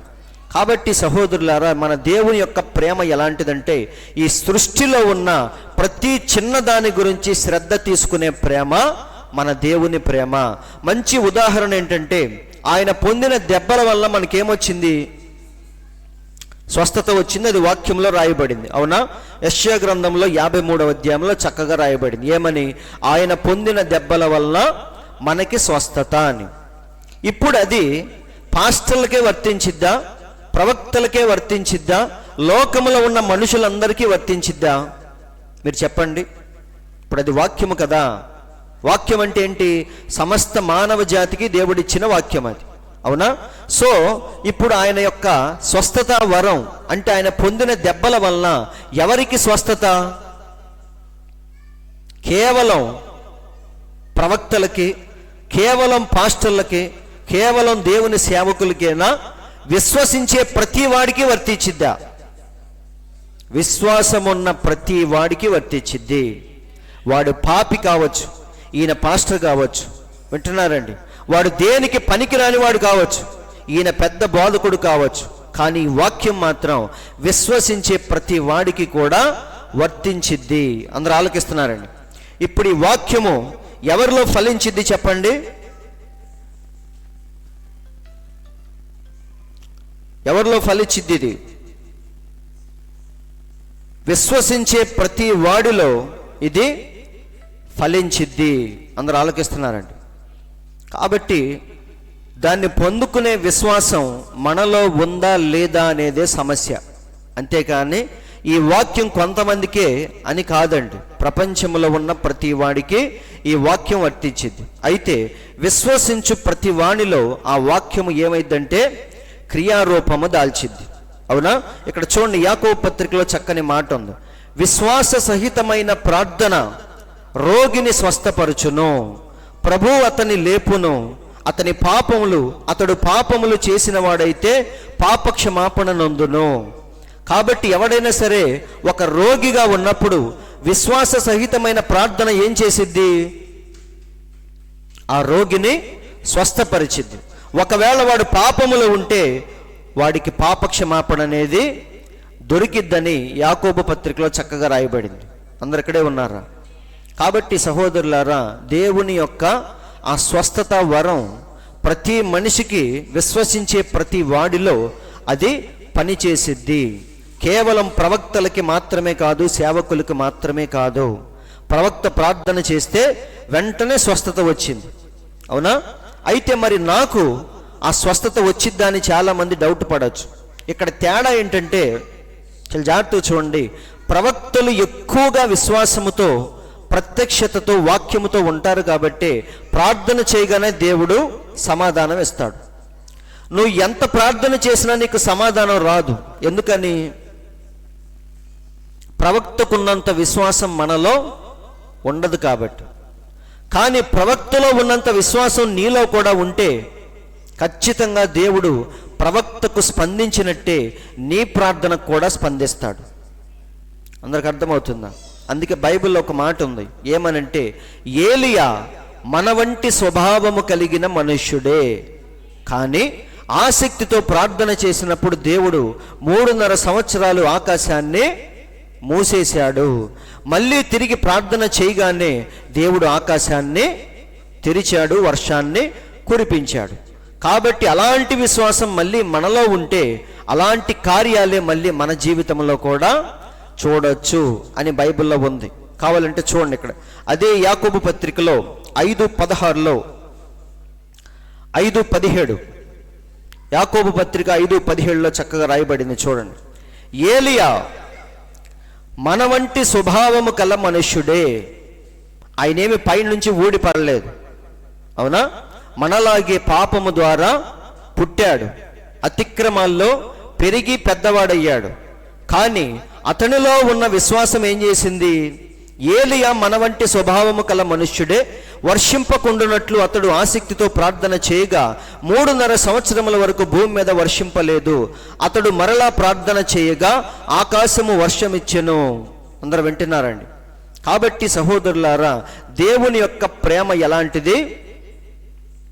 ప్రతి చిన్నదాని గురించి శ్రద్ధ తీసుకునే ప్రేమ మన దేవుని ప్రేమ. అందరూ వింటున్నారా? ఎక్కడైతే విశ్వాసం ఉంటుందో అక్కడ ఖచ్చితంగా స్పందించేవాడు. రక్తస్రావము కలిగిన స్త్రీ అసలు ఆయనతో సంబంధం లేకుండా స్వస్థత పొందింది, అవునా? అందుకే దేవుడు ఏమన్నాడు? ఎవరు నన్ను తాకింది అని అడిగాడు. అంటే దేవునికి తెలియలేదు, ప్రభావం మాత్రం ఆయనలో నుంచి బయటికి వెళ్ళింది. అప్పుడు దేవుడు ఏమన్నాడు? ఎవరో నన్ను తాకారు, వాళ్ళు ఎవరో చెప్పండి అన్నాడు. అప్పుడు పేతురు ఏమన్నాడు? ప్రభువా, అందరూ నిన్ను తాకుతున్నారు కదా, మళ్ళీ స్పెషల్గా అడుగుతావేంటి అన్నాడు. అప్పుడు మన దేవుడు ఏమన్నాడు? మీరందరూ తాకినప్పుడు నాకేం జరగల, కానీ ఆమె తాకినప్పుడు ప్రభావము నాలో నుంచి వెళ్ళింది. అందరు వింటున్నారండి? కాబట్టి సహోదరులారా, దేవుని యొక్క ప్రేమ ప్రతి ఒక్కడి గురించి శ్రద్ధ తీసుకునే ప్రేమ, అవునా? కాబట్టి ఈ దైవికమైన ప్రేమ ఒకసారి మనం చూద్దాం. ఐగుప్తులో ఇశ్రాయేలీయులందరూ కూడా బానిసలుగా ఉన్నప్పుడు వాళ్ళందరూ ఏమనుకున్నారంటే, దేవుడు మమ్మల్ని విడిచిపెట్టేశాడు, దేవుడు మమ్మల్ని పట్టించుకోవట్లేదని అందరూ ఫిక్స్ అయిపోయారు. ఎందుకంటే వారు వచ్చి దగ్గరగా 400 సంవత్సరాలు పూర్తి అయిపోయింది. అదే బానిసత్వంలో మగ్గుతూ ఉన్నారు. ఎవ్వడు వచ్చి కాపాడింది లేదు, దేవుడు కూడా స్పందించట్లేదని చాలామంది నిరాశ నిస్పృహలోకి వెళ్ళిపోయారు. అంటే దేవుడు మమ్మల్ని విడిచిపెట్టేశాడని చాలామంది అనుకుంటున్నారు. కానీ దేవుడు ఎవరిని కూడా విడిచిపెట్టలేదు. వారు అక్కడ బానిసలుగా ఉన్నా సరే దేవుడు వారి గురించి ఎంతో శ్రద్ధ వహిస్తూ ఉన్నాడు. వింటున్నారు? ఎప్పుడైతే 400 సంవత్సరాలు పూర్తయిపోయినాయో దేవుడు వారి కోసం ఎవరిని పుట్టించాడు? గొప్ప నాయకుడిని పుట్టించాడు, అవునా? ఎంతో అద్భుతమైన రీతిగా మరి 40 సంవత్సరాలు ఆయన్ని జాగ్రత్తగా కాపాడి తర్వాత మిద్యాన దేశం వెళ్ళిపోయిన తర్వాత దేవుడు మండుచున్న పొదలో ఆయనకి ప్రత్యక్షమయ్యాడు. ప్రత్యక్షమై ఏమిచ్చాడు ఆయనకి? పోయిన వారం నేను చెప్పాను, వాక్యము ద్వారా వచ్చే దేవుని శక్తి ఇప్పుడు మోషేలోకి వచ్చింది, అవునా? అది మామూలు చేతి కర్రే, కానీ ఎప్పుడైతే వాక్యము ద్వారా దేవుని శక్తి అందులోకి వచ్చిందో అది కింద పడేయంగానే ఏమవుతుంది? పాముగా మార్చబడింది. కాబట్టి ఇప్పుడు వాక్యము ద్వారా వచ్చిన దేవుని శక్తితో ఇప్పుడు ఆయన 80 సంవత్సరాల వయసులో ఐగుప్తు మీద యుద్ధానికి బయలుదేరాడు. మన ప్రవక్త అంటున్నాడు, వెళ్ళేటప్పుడు తన భార్య ఇంకా అందరూ అడుగుతున్నారంట, ఎక్కడికి వెళ్తున్నావు అని. అప్పుడు మోషే ఏం చెప్పాడు, ఇక్కడ చూడండి, where are you going Moses, మోజెస్ని అడుగుతున్నారంట ఎక్కడికి వెళ్తున్నావు అని. అప్పుడు మోషే ఏమంటున్నాడు, ఐగుప్తును జయించటానికి వెళుతున్నాను అని చెప్పాడంట. ఏంటి, ఈ కర్రతోనా? ఒక్కడవే, అవునా? నెరసిపోయిన వెంట్రుకలు, జారిపోయిన నడుము, వింటున్నారండి, చేతిలో ఒక కొంకి కర్ర. కానీ ఏమంటున్నాడు ఆయన, ఐగుప్తును స్వాధీనం చేసుకోవటానికి వెళుతున్నాను అని చెప్తున్నాడు. ఏంటి ఆయన ధైర్యం? వాక్యము ద్వారా వచ్చిన దేవుని శక్తి ఆయనలో ఉంది కాబట్టి ఇక దేనికి భయపడట్లేదు ఆయన. నిజంగానే ఆ కర్రతో వెళ్ళి ఏం చేశాడు, ప్రపంచంలో ఎక్కడ చూడని వింతలు విశేషాలన్నీ ఆ కర్రతోనే చేశాడు. అవునా? నీటిని రక్తంగా మార్చాడా లేదా? కాబట్టి సహోదరులారా, ఆ చేతి కర్రతోనే ఆయన 20 లక్షల మందిని బయటకు లాక్కు రాగలిగాడు, బయటకు తీసుకొచ్చాడా లేదా? కాబట్టి ఇదంతా ఏంటి, దేవుని యొక్క ప్రేమ వారి పట్ల ఉందా లేదా? అసలు ప్రేమే గనక లేకపోతే వాళ్ళని అలా వదిలేసేవాడు. కానీ సరిగ్గా ఎప్పుడైతే 400 సంవత్సరాలు పూర్తయిపోయిందో దేవుడు రంగం మీదకు వచ్చాడు. అంటే దేవుడు ప్రతి దాని గురించి ఆలోచిస్తున్నాడా లేదా? మనుషులు మనం పట్టించుకోం, కానీ దేవుడు మాత్రం ఆయన చేసిన ప్రతి వాగ్దానం గురించి, ఆయన పిల్లల గురించి ప్రతిరోజు శ్రద్ధ తీసుకుంటాడు ఆయన. అందరు వింటున్నాడు, బైబిల్లో ఏమనుంది, చూడుము, ఎక్కడ చిక్కుకున్నాడు ఆయన. అది ఆయన శ్రద్ధ. మనం మర్చిపోతాం, కానీ దేవుడు మాత్రం, ఇశ్రాయేలీలు అక్కడ బానిసత్వాన్ని అనుభవిస్తున్నారు, కానీ వారి గురించి దేవుడు ప్రతిరోజు ఆలోచిస్తున్నాడు. వింటున్నారండి, అబ్రహాముతో దేవుడు వాగ్దానం చేశాడు, 400 సంవత్సరాలు వారు బానిసలుగా ఉండాలి అని. ఎప్పుడైతే ఆ సమయం పూర్తయిపోయిందో దేవుడు మోషేను రంగం మీదకి పిలిచాడు. వారందరినీ తన బాహుబలముతో ఐగుప్తు నుంచి బయటికి విడిపించాడు. ఎప్పుడైతే వారు బయటకు వచ్చారో వెంటనే మళ్ళీ దేవుడే ఏం చేశాడు, ఫరో యొక్క హృదయాన్ని దేవుడే మళ్ళీ కఠినపరిచాడు. అందరూ వింటున్నారండి, వీరందరూ ఇలా బయటకు వచ్చారు. బయటికి రాగానే ఫరో ఏమనుకున్నాడు, అర్రే అనవసరంగా వీరిని విడిచిపెట్టాను అని చెప్పేసి మళ్ళీ గుర్రాలు, రథాలు అన్నీ తీసుకొని వెంటబడుతూ ఉన్నాడు. అందరూ ఆలకిస్తున్నారండి. సో ఇదంతా ఏంటంటే దేవుడు తన పిల్లల పట్ల ఉన్న ప్రేమను ఎలా వ్యక్తపరుస్తున్నాడో, ఎలా చూపిస్తున్నాడో తెలియచేసే సన్నివేశాలే ఇవన్నీ కూడా. అవునా? వారు బయటికి రావటం, వెంటనే ఫరో యొక్క హృదయాన్ని దేవుడు కఠినపరచడం, మళ్ళీ ఫరో అన్ని రథాలను తీసుకొని ఇశ్రాయేలుని చంపేయటానికి వెంటబడటం, ఇలా వాళ్ళందరూ వెళ్ళి ఎక్కడిరుక్కుపోయారు, ఎర్ర సముద్రం దగ్గర ఆ బీచ్లో అందరూ ఇరుక్కుపోయారు. ఆ బీచ్ ఎలాంటిదంటే సరిగ్గా 20 లక్షల మందికి సరిపోయిన ప్లేసు దేవుడు అక్కడ సెట్ చేశాడు. అంటున్నారండి, చాలా వెరైటీగా ఉంటుంది. చుట్టూ కొండలు ఉంటాయి, ఎదురుగా సముద్రం ఉంటుంది. 20 లక్షల మందికి సరిపడా ఆ ఇసుక ప్రాంతం, ఆరిన నేల అంతవరకు కరెక్ట్గా ఉంటుంది. ఇప్పుడు వాళ్ళు వెళ్ళి అక్కడ ఇరుక్కున్నారు. వెనక నుంచి ఎవరు వస్తున్నారు, ఫరో సైన్యము తరుముకుంటూ వస్తుంది. ఇప్పుడు చాలా జాగ్రత్తగా చూడండి. ఇప్పుడు దేవుడు తన పిల్లల పట్ల తన ప్రేమను ఎలా వ్యక్తపరిచాడో ఇక్కడ మనకు తెలిసిద్ది. ప్రవక్త అంటున్నాడు, దేవుడు ఏమని చెప్పాడు వారితో, ఎప్పుడైతే మోషే 2 చేతులెత్తి ప్రార్థన చేశాడో, ప్రభువా ఇప్పుడు మమ్మల్ని ఏం చేయమంటావని, దేవుడు చెప్పిన మాట ఏంటి? దేవుడు చెప్పిన మాట చాలా అద్భుతంగా ఉంటుందండి. ఏమన్నాడు ఆయన చూద్దాం ఒకసారి. నిర్గమకాండము 14:13 ఇందాక మనం చదివాం. అందుకు మోషే, భయపడకుడి, యెహోవా మీకు నేడు కలుగజేయు రక్షణను మీరు ఊరక నిలుచుండి చూడండి. అవునా? మీరు నేడు చూచిన ఐగుప్తీయులను ఇక మీదట మరి ఎన్నడూను చూడరు. యెహోవా మీ పక్షమున యుద్ధము చేయును, మీరు ఊరకయే ఉండవలెనని ప్రజలతో చెప్పెను. కాబట్టి దేవుడు ఇప్పుడు ఏం చేయబోతున్నాడు, తన ప్రేమను ఎలా వెల్లడి చేయబోతున్నాడో ఇప్పుడు ప్రపంచమంతా చూడబోతుంది. అవునా? ఇశ్రాయేలీలంటే దేవునికి ప్రేమ, వింటున్నారండి. కానీ 400 సంవత్సరాలు వాళ్ళు కట్టిక బానిసత్వములో ఉన్నారు. కానీ సమయం వచ్చినప్పుడు దేవుడు తన ప్రేమను ఎలా వ్యక్తపరిచాడో చూడండి. ప్రవక్త అంటున్నాడు, దైవికమైన ప్రేమ ఎలా బయటకు వచ్చిద్దంటే శ్రేష్టమైన కృప రూపంలో బయటకు వచ్చిద్దంట. అందరు ఆలోకిస్తున్నారండి? అందరు ఇక్కడే ఉన్నారా? దేవుని ప్రేమ ఎలా బయటకు వచ్చిద్ది? శ్రేష్టమైన కృప దాని స్థానంలోనికి వచ్చింది. అవునా? సో దేవుని ప్రేమ ఎలా వ్యక్తపరుచుకున్నాడో ఇక్కడ చూడండి. ఇక్కడ ప్రవక్త చెప్తున్నాడు, తర్వాత మీరు చదువుకోండి. దేవుని యొక్క ప్రేమ ఎలా వ్యక్తపరుస్తున్నాడు? శ్రేష్టమైన కృప దాని స్థానంలోనికి వచ్చి అక్కడ ఏదో చేసిందంట. ఏం చేసింది? దేవుడు వారికి వీరికి మధ్య అగ్ని స్తంభములాగా వచ్చి అలా మధ్యలో నిలబడ్డాడు. వింటున్నారండి? ఇదంతా ఏంటి? దేవుని యొక్క ప్రేమను దేవుడు ఎలా వ్యక్తపరుస్తున్నాడు? శ్రేష్టమైన కృప దాని స్థానంలోనికి వచ్చి నిలబడింది. అందరు ఇక్కడే ఉన్నారు. ఇప్పుడు నాలో ప్రేమ ఉంది. అవునా? ఒక వ్యక్తి అంటే నాలో ప్రేమ ఉంది. ఆ ప్రేమ బయటికి ఎలా వచ్చింది? కేవలం మాటల ద్వారా కాదండి. నువ్వంటే నాకు ప్రేమని చెప్పినంత మాత్రాన అది నిజం కాదు. దానికోసం అక్కడ ఏదో ఒకటి చెయ్యాలి. అవునా? అలా చేసేది ఏంటంటే దేవుని యొక్క కృప. అందరు వింటున్నారండి? ఇప్పుడు వారికి ఏం కావాలి? ఐగుప్తీల చేతిలో నుంచి విడిపించాలి, ఎర్ర సముద్ర మార్గము గుండా వారిని నడిపించాలి. ఇవన్నీ చేయాలంటే ఒక మనిషి చేయలేడు, దేవుడు మాత్రమే చేయగలడు. కాబట్టి దేవుని ప్రేమ అక్కడికి ఎలా దిగివచ్చిందంటే శ్రేష్టమైన కృపగా అక్కడికి దిగివచ్చింది. కృప అంటే అర్థం ఏంటి? నువ్వు చెయ్యలేంది వేరే వాళ్ళు నీ స్థానంలో చేయటమే కృప అంటే. వింటున్నారండి? ఎర్ర సముద్రము గుండా మోషే నడిపించగలడా? 20 లక్షల మందిని నడిపించలేడు.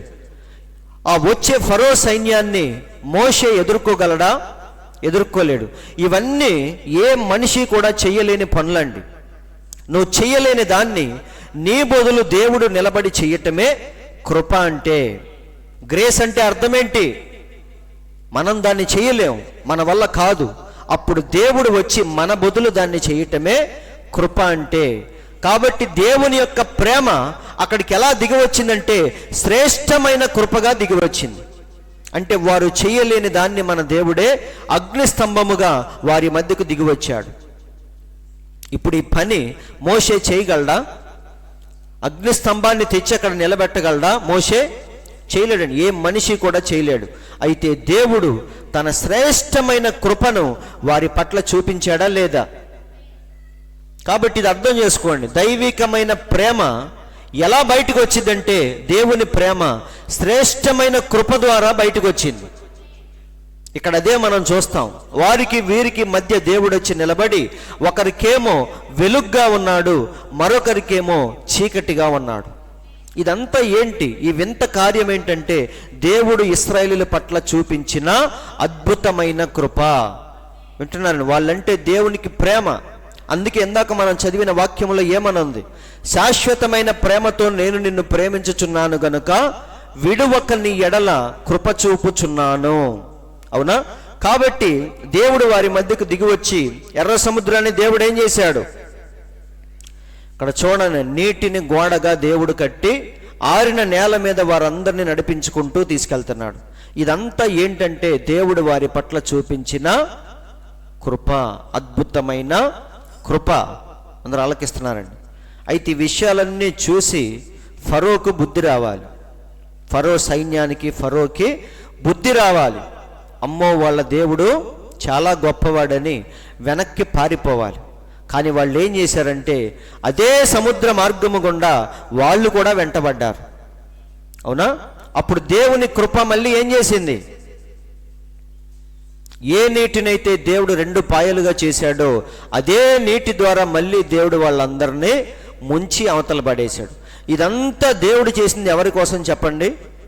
కేవలం తన పిల్లలైన ఇశ్రాయేలీల కోసం దేవుడు వీటన్నిటిని జరిగించాడు. అంటే ఇక్కడ ఏం తెలుస్తుంది?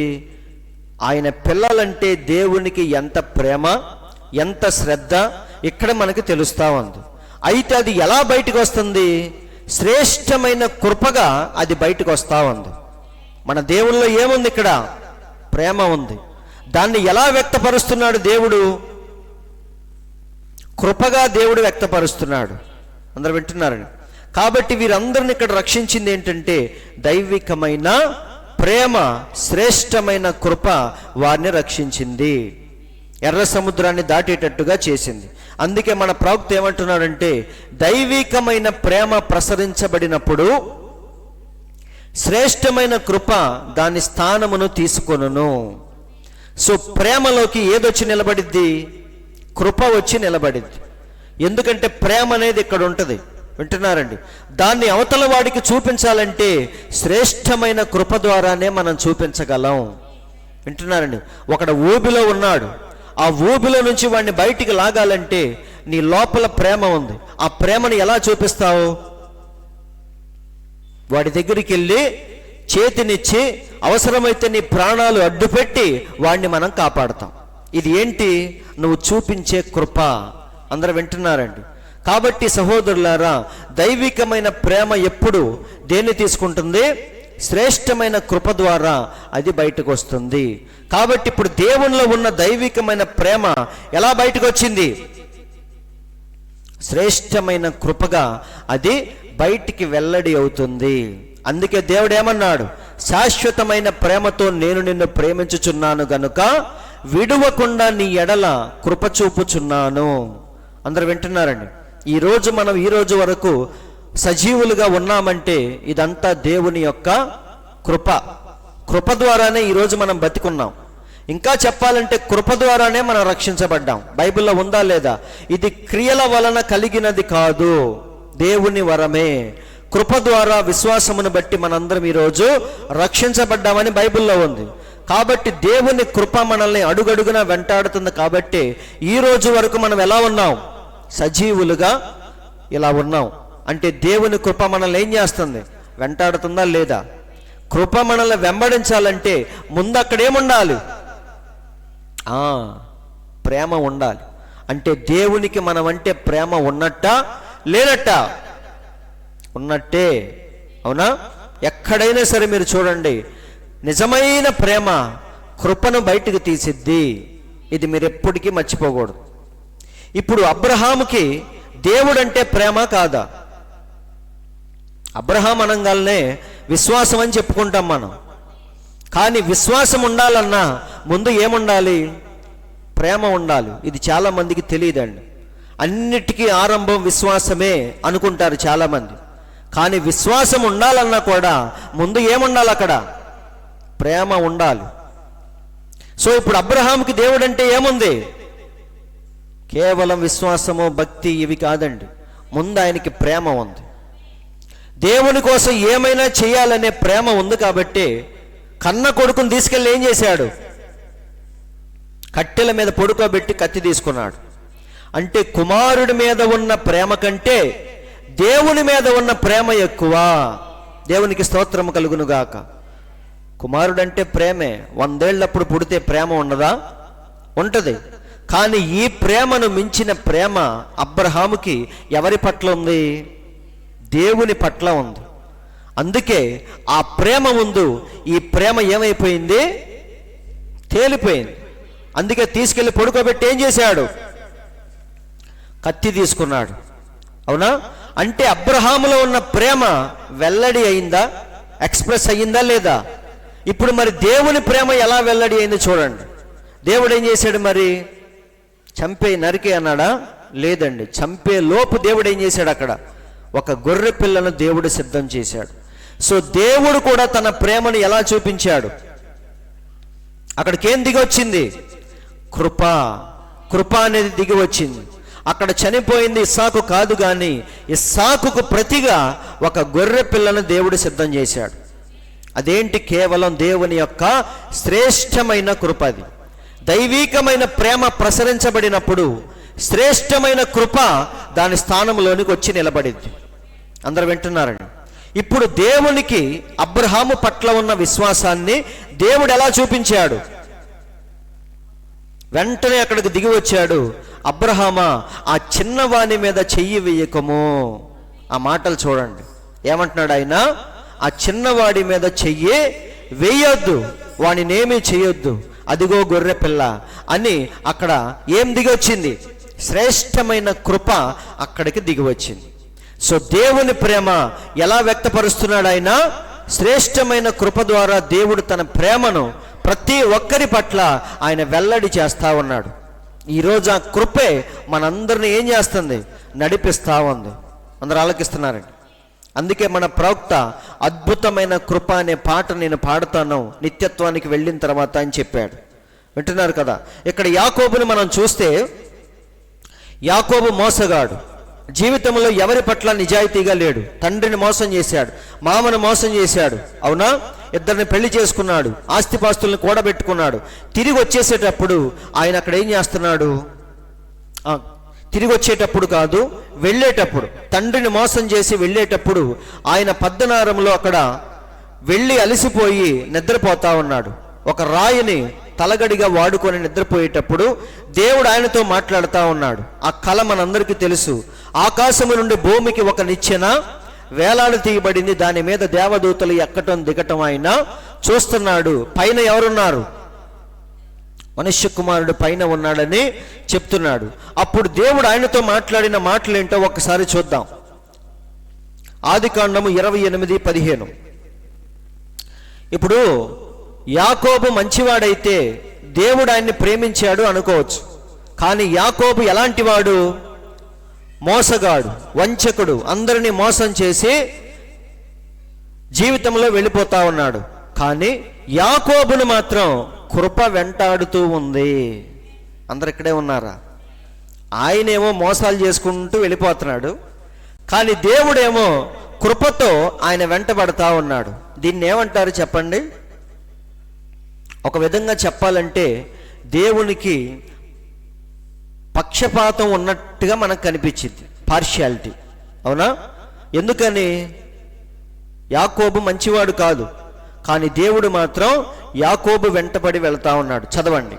ఇదిగో నేను నీకు తోడై ఉండి నీవు వెళ్ళు ప్రతి స్థలమందు.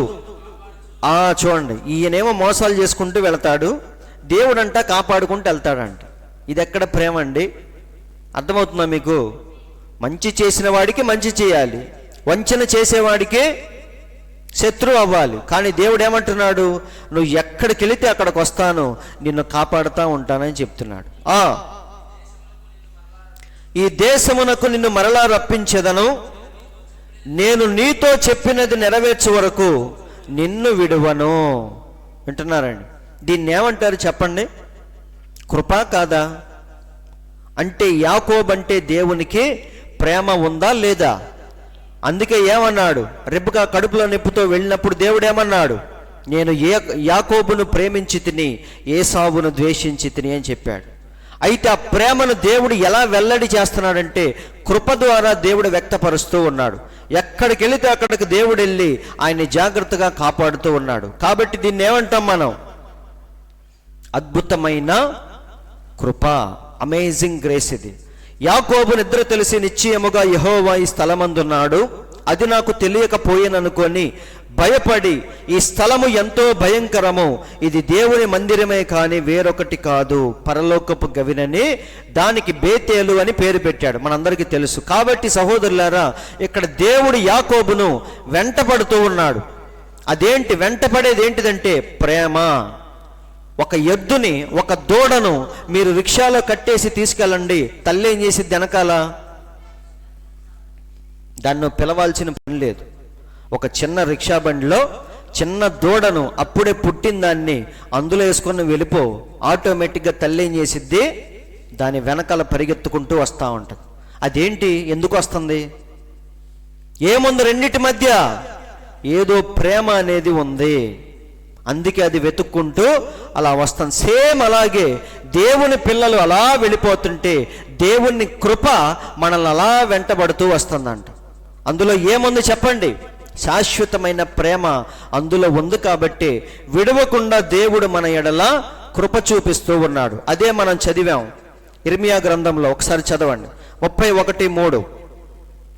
చాలా కాలము కిందట యెహోవా నాకు ప్రత్యక్షమై ఇట్లా, నేను శాశ్వతమైన ప్రేమతో నేను నిన్ను ప్రేమించుచున్నాను గనుక విడువక నీ ఎడల కృప చూపుచున్నాను. అది యాకోబు జీవితంలో మనం చక్కగా చూడొచ్చు. అవునా? నీవు వెళ్ళు, ప్రతి స్థలానికి నేను వస్తాను, నిన్ను కాపాడుతాను అని చెప్తున్నాడు. ఇదేంటి? విడవకుండా దేవుడు ఆయన పట్ల చూపించిన కృప. కృప రావాలంటే అక్కడ ఏముండాలి? ముందు ప్రేమ అనేది ఉండాలి. ఎలాంటి ప్రేమ అది? ఫిలియో ప్రేమ అయితే అలా రాదండి. అది దైవికమైన ప్రేమ, అగాపే ప్రేమ. సో దేవుని ప్రేమను ఎలా వ్యక్తపరుస్తున్నాడంటే కృప ద్వారా దేవుడు తన ప్రజల పట్ల, పిల్లల పట్ల వ్యక్తపరుస్తూ ఉన్నాడు. మరొక మంచి ఉదాహరణ దావీదు. దావీదు ఏం చేసేవాడు? ఆయన వృత్తి ఏంటి చెప్పండి? గొర్రెల కాపరి. కానీ దేవుడు గొర్రెల దొడ్డులో నుంచి తీసుకెళ్ళి ఎక్కడ కూర్చోబెట్టాడు? రాజు అవ్వాలంటే రాజుకు తగ్గ గుణ లక్షణాలన్నీ ఉండాలి, అవునా కాదా? అప్పుడు రాజు అవుతాడు.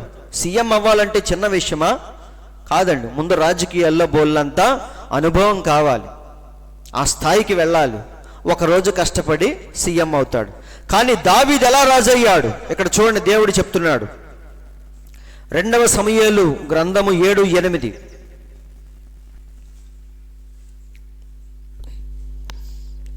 రెండవ సమూయేలు 7:8.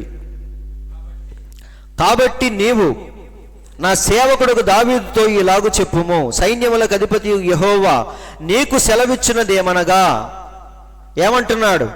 గొర్రెల కాపులోనున్న నిన్ను గొర్రెల దొడ్డిలో నుండి తీసి ఇశ్రాయేలీలను నా జనుల మీద అధిపతిగా నియమించి తిని. డైరెక్ట్గా ఎక్కడి నుంచి ఎక్కడికి వెళ్ళాడు ఆయన? అది గొర్రెల దొడ్డిలో నుంచి డైరెక్ట్గా సింహాసనం మీదకి వెళ్ళాడు. దీన్ని ఏమంటారు చెప్పండి? కృప కాదా? కష్టపడి దావీదు ఏమన్నా మెట్టు ఎదిగి వెళ్ళాడా? లేదండి. ఇందులో దావీదు యొక్క కష్టం ఏమైనా ఉందా? దాన్నే కృప అంటారు. కృప అంటే అర్థం ఏంటి? నువ్వు చెయ్యలేని దాన్ని వేరొకడు వచ్చి నీ స్థానములో చేసి ఆ ప్రతిఫలాన్ని తిరిగి నీకు ఇవ్వటమే కృప. అది దేవుడు మాత్రమే చేయగలడు. తన యొక్క దైవీకమైన ప్రేమను దేవుడు కృప ద్వారా వెల్లడి చేస్తూ వచ్చాడు. వింటున్నారండి? కాబట్టి సహోదరులారా, దీన్ని ఎప్పుడు మనం మర్చిపోకూడదు. దేవుని యొక్క ప్రేమ ఎలా బయటకు వచ్చింది? శ్రేష్టమైన కృప ద్వారా బయటకు వచ్చింది. మరొక అద్భుతమైన ఎగ్జాంపుల్ ఏంటో తెలుసా? యేసయ్యే. దేవుడు లోకమును ఎంతో ప్రేమించెను. ఆ ప్రేమను ఎలా వ్యక్తపరిచాడు దేవుడు? ఎలా? తన అద్వితీయ కుమారునిగా పుట్టిన వాని యందు విశ్వాసముంచు ప్రతివాడు నశింపక నిత్య జీవం పొందినట్లు దేవుడు ఆయనను అనుగ్రహించెను. సో సమీపింపరాని తేజస్సులో మన దేవుడు ఉన్నాడు. ఆయనలో ఏముంది మనమంటే? అమితమైన ప్రేమ, అరాకొర ప్రేమ కాదండి, ఫుల్గా మనమంటే దేవునికి ప్రేమ ఉంది. అందుకే ఇక్కడ ఏమని రాయబడింది? దేవుడు లోకమును ఎంతో అంటే ఏంటి? చాలా ఎక్కువ ప్రేమ. లోకం అంటే ఏంటి? సృష్టిని కాదు, మనుషుల్నే. దేశం అంటే మట్టి కాదు.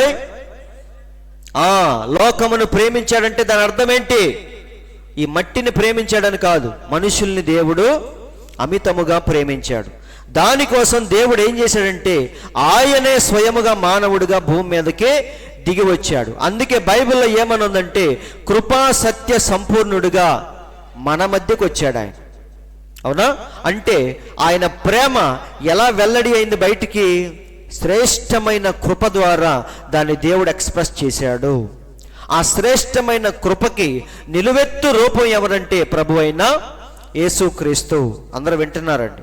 కాబట్టి సహోదరులారా, ప్రవక్త చెప్పిన మాట ఒకసారి చూద్దాం. మరియు ఆయన ప్రేమ, దేవుని ప్రేమ, ఆయన యొక్క భావనను ప్రసరించినప్పుడు క్రీస్తు తన స్థానమును తీసుకున్నటకు అడుగు పెట్టెను. దేవుడు లోకమును ఎంతో ప్రేమించాడు. కానీ ఆ ప్రేమకు నిదర్శనముగా ఎవరు బయటకు వచ్చారంట? క్రీస్తు వచ్చి ఆ స్థానములో నిలబడ్డాడు. ప్రవక్త అదే అంటున్నాడు, క్రీస్తు తన స్థానమును తీసుకున్నటకు అడుగు వేసెను. దాని స్థానమును తీసుకున్నటకు ఏదో కావలసి ఉన్నది. ఆయన ప్రేమ ఒంటరిగా నీ కొరకు వెళ్ళెను. మరియు కృప, ఇక్కడ చూడండి, మరియు కృప నీ కొరకు ఒక బలిని ఏర్పరిచెను. మన కోసం ఒక బలిని సిద్ధము చేసింది ఏంటిదంటే దేవుని యొక్క కృప. వింటున్నారండి? మనం చేసిన పుణ్యకార్యాలు ఎప్పుడు కూడా మనల్ని రక్షించలేవు. కానీ దేవుడే వచ్చి మన బదులు పిలాతు ముందు నుంచున్నాడు. మన బదులు దేవుడు ముళ్ళ కిరీటాన్ని పెట్టుకున్నాడు. అన్యాయమైన తీర్పును మన కోసం దేవుడు అనుభవించాడు. చిత్రవధ చేసి ఆయన చంపింది ఎవరి కోసమంటే, చనిపోయింది ఎవరి కోసమంటే మనందరి కోసం. అవునా? ఇందులో ఏం తెలుస్తుంది? ఇక్కడ చూడండి. మరియు కృప నీ కొరకు ఒక బలిని ఏర్పరిచెను, ఇప్పుడు నీవు కేవలము దాన్ని నమ్ముటకు మాత్రమే అడగబడి ఉన్నావు. దేవుడు మనల్ని అడుగుతుంది ఏంటి? ఆయన చేసిన సిలువ త్యాగాన్ని నువ్వు యాక్సెప్ట్ చేయటమే, అంగీకరించటమే. ఆయన యందు విశ్వాసం ఉంచు ప్రతి వాడు నశింపడు, కానీ నిత్య జీవము పొందును. కాబట్టి ఇందులో ఏం తెలుస్తుంది మనకి? యేసయ్యను చూడగానే మనకు ఒకటి గుర్తుకు రావాలి. ఏంటది? దేవునికి మనమంటే అమూల్యమైన ప్రేమ. అందరూ వింటున్నారండి? కాబట్టి దేవుడు, అందరు ఇక్కడే ఉన్నారా? దేవుడు మనం మంచి వాళ్ళమని మనల్ని ప్రేమించలేదండి. అవునా? బైబిల్లో చక్కగా ఉంది. ఏమని? మనం ఇంకా పాపులుగా ఉన్నప్పుడే దేవుడు మనల్ని ప్రేమించాడంట. ఒకసారి చూద్దాం. 1 యోహాను పత్రిక 4:10. మనము దేవుని ప్రేమించితిమని కాదు, తానే మనలను ప్రేమించి మన పాపములకు ప్రాయశ్చిత్తమై ఉండుటకు తన కుమారుని పంపెను. ఇందులో ఏముంది?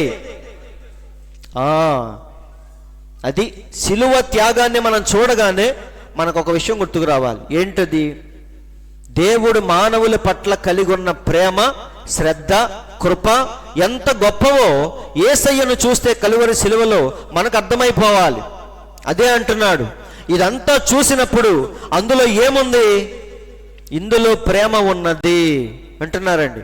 కాబట్టి దేవుని ప్రేమను దేవుడు ఎలా ఎక్స్ప్రెస్ చేశాడంటే ప్రభు అయిన యేసుక్రీస్తు ద్వారా మనకే ఎక్స్ప్రెస్ చేశాడు. అందుకే ఆయన ఎలా వచ్చాడు భూమి మీదకి? కృపా సత్య సంపూర్ణుడుగా ఆయన భూమి మీదకు దిగి వచ్చాడు. అందరూ ఆలకిస్తున్నారా?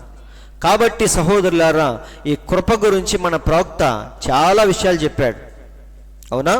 కాబట్టి మరి ఈ రోజుకి మనందరం ఇలా ఉన్నామంటే దానికి కారణం ఏంటి? దేవుని యొక్క కృప. సో యేసయ్యను చూడగానే మనకేం గుర్తుకు రావాలి? దేవునికి మానవ జాతి పట్ల ఉన్న ప్రేమ ఎంత గొప్పదో మనకు అర్థం అవ్వాలి. అందుకే యేసయ్య భూమి మీదకి వచ్చినప్పుడు కుష్ఠరోగుల్ని ఆయన హక్కును చేర్చుకున్నాడు. కుష్ఠరోగుల్ని మనుషులందరూ ఎక్కడ పెడతారు? ఊరవతలు పెడతారు. కానీ దేవుడు మాత్రం వారందరినీ దగ్గరికి తీసుకున్నాడు. ప్రతి పాపిని మన దేవుడు ప్రేమించాడు. వ్యభిచారము చేస్తూ పట్టుబడిన స్త్రీని ఏమని పిలిచాడు ఆయన? పాట పాడతాం మనం, అమ్మా అని పిలిచావా ప్రభువా, ఇది ఎవ్వరూ పిలవని పిలుపు అని. నిజమే. అలాంటి నీచమైన స్త్రీని మన దేవుడు ఏమన్నాడు? అమ్మా, ఎవరైనా శిక్షించారా నిన్ను అని అడిగాడా లేదా? అంటే ప్రతి మాటలో దేవుని యొక్క ప్రేమ ఏంటో మనకు తెలుస్తుందా లేదా? వింటున్నారండి? దేవుడు చేసే ప్రతి పనిలో, ప్రతి మాటలో, ప్రతి వాక్యములో ఆయనకి మనమంటే ఎంత ప్రేమో తెలుస్తుంది తప్ప దేవుడు ఏమి ద్వేషాన్ని చూపించలేదు. అవునా? కక్షలు, కార్పణ్యాలు ఇవన్నీ దేవుడు చూపించాడా? లేదండి. ఆయనలో ఉన్న ప్రేమనే దేవుడు బతికిన 33.5 సంవత్సరాలు ప్రజలకు ఆ ప్రేమను, కృపని ఆయన చూపించుకుంటూ వచ్చాడు. అయితే చాలామంది దాన్ని ఏం చేశారు? చాలామంది దాన్ని తోసేశారు. అందరూ వింటున్నారండి? ఆ ప్రేమ వాళ్ళకి నచ్చలేదు, వెక్కసమైంది, అర్థం చేసుకోలేకపోయారు. వింటున్నారా లేదా? కాబట్టి అయితే ప్రవక్త ఒక మాట అంటున్నాడు చూడండి. దేవుని ప్రేమను ఆ రోజు చాలామంది అర్థం చేసుకోలేకపోయారు. కానీ అతి చిన్న గుంపు, ప్రతి కాలంలో ఒక చిన్న గుంపును దేవుడు కలిగి ఉంటాడు. వారు మాత్రం నిజమైన ప్రేమతో దేవుణ్ణి ప్రేమిస్తారంట. అవునా? మొత్తం ఆజ్ఞలన్నిటికంటే ప్రధానమైన ఆజ్ఞ ఏది చెప్పండి? పెద్ద ఆజ్ఞ, ప్రధానమైన ఆజ్ఞ ఏంటది? నీ తండ్రి అయిన దేవుణ్ణి, నీ తండ్రి అయిన ప్రభువుని ఏం చేయాలి? పూర్ణ హృదయముతో, పూర్ణ ఆత్మతో, పూర్ణ బలముతో దేవుణ్ణి సేవించాలి అనేది అన్నిటికంటే ప్రధానమైన ఆజ్ఞ. దాని తర్వాత ప్రధానమైంది ఏంటి? నిన్ను వలె నీ పొరుగు వారిని ప్రేమించు. ఈ రెండిటిలో ధర్మశాస్త్రం అంతా ఏమైపోయింది? సమాప్తమైపోయింది. అందరూ ఆలోకిస్తున్నారండి. కాబట్టి దేవుని ప్రేమను చాలామంది అర్థం చేసుకోలేకపోయారు. కానీ ప్రతి కాలములో దేవుణ్ణి నిష్కపటముగా ప్రేమించే గుంపు ప్రతి కాలంలో ఉంటుందంట. మన ప్రవక్త ఏమన్నాడంటే, గొర్రెపిల్ల జీవ గ్రంథము అనే ప్రసంగం గురించి చెప్పేటప్పుడు ఇక్కడ చూడండి, పుత్ర స్వీకారం అనే ప్రసంగంలో మొదటి భాగంలో ప్రవక్త ఒక మాట చెప్తున్నాడు. ఇప్పుడు మనందరినీ దేవుడు జగత్తు పునాది వేయబడక ముందే మన పేర్లన్నీ దేవుడు ఏం చేశాడు? జీవ గ్రంథంలో రాసి పెట్టుకున్నాడా లేదా? అవునా కాదా? ఇప్పుడు వారి పేర్లే దేవుడు ఎందుకు రాసి పెట్టుకున్నాడు చెప్పండి? యాకోబు పేరు అందులో ఉంది, కానీ యాకోబు ఇక్కడ ఏం చేస్తున్నాడు? మోసాలు చేస్తున్నాడు. వింటున్నారండి? కాబట్టి సమరయ స్త్రీ పేరు అక్కడ ఉంది, కానీ ఆమె ఏం చేస్తుంది? ఇక్కడ 5 భర్తలతో ఒక నీచమైన జీవితాన్ని గడుపుతా ఉంది. మరి వీళ్ళ పేర్లు దేవుడు ఎందుకు అప్పుడే రాసుకున్నాడు? ప్రవక్త ఇక్కడ చెప్తున్నాడు, పుత్ర స్వీకారం మొదటి భాగంలో జగత్తు పునాది వేయబడక ముందే మన దేవుడు ఆది నుండి అంతము వరకు తన ప్రణాళికలో అన్నీ చూసినప్పుడు ఎక్కడో సుదూరాన ఆయన్ని నిష్కపటముగా ప్రేమించే కొంతమందిని మన దేవుడు అప్పుడే చూశాడంట. అందరూ ఆలోకిస్తున్నారండి. కాబట్టి ఇక్కడ ఏముందంటే, దేవునికి మనం అంటే ప్రేమ ఉంది కదా, అలాగే దేవుని పిల్లలకు కూడా దేవుడంటే అమితమైన ప్రేమ కలిగిన గుంపు ప్రతి కాలంలో కొంతమంది ఉంటారంట. నేను చెప్పే అర్థం అవుతుందా? వారి పేర్లే దేవుడు ఎందుకు గ్రంథంలో రాసుకున్నాడు? వారిని మాత్రమే దేవుడు ఎందుకు ప్రేమించాడంటే, వారు కూడా నిష్కపటమైన మనసుతో దేవుణ్ణి ప్రేమించటం మన దేవుడు ఎప్పుడు చూశాడు? జగత్తు పునాది వేయబడక మునిపే దేవుణ్ణి నిష్కపటమైన మనసుతో ప్రేమించే కొంతమందిని దేవుడు అప్పుడే చూశాడంట. అందుకని దేవుడు ఏం చేశాడంటే, వారిని మాత్రం నశించిపోకుండా ఉండాలి కాబట్టి వారి కోసం నేనేం చేస్తాను? ఒక గొర్రె పిల్లగా వెళ్ళి వారందరినీ రక్షించుకుంటాను.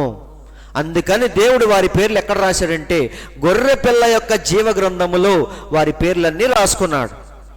అందరికి అర్థమైందా?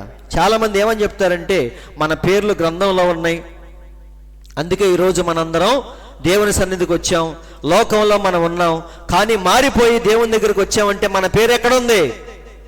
అక్కడుంది అని చాలామంది వర్తమానంలో కూడా చెప్తా ఉంటారు.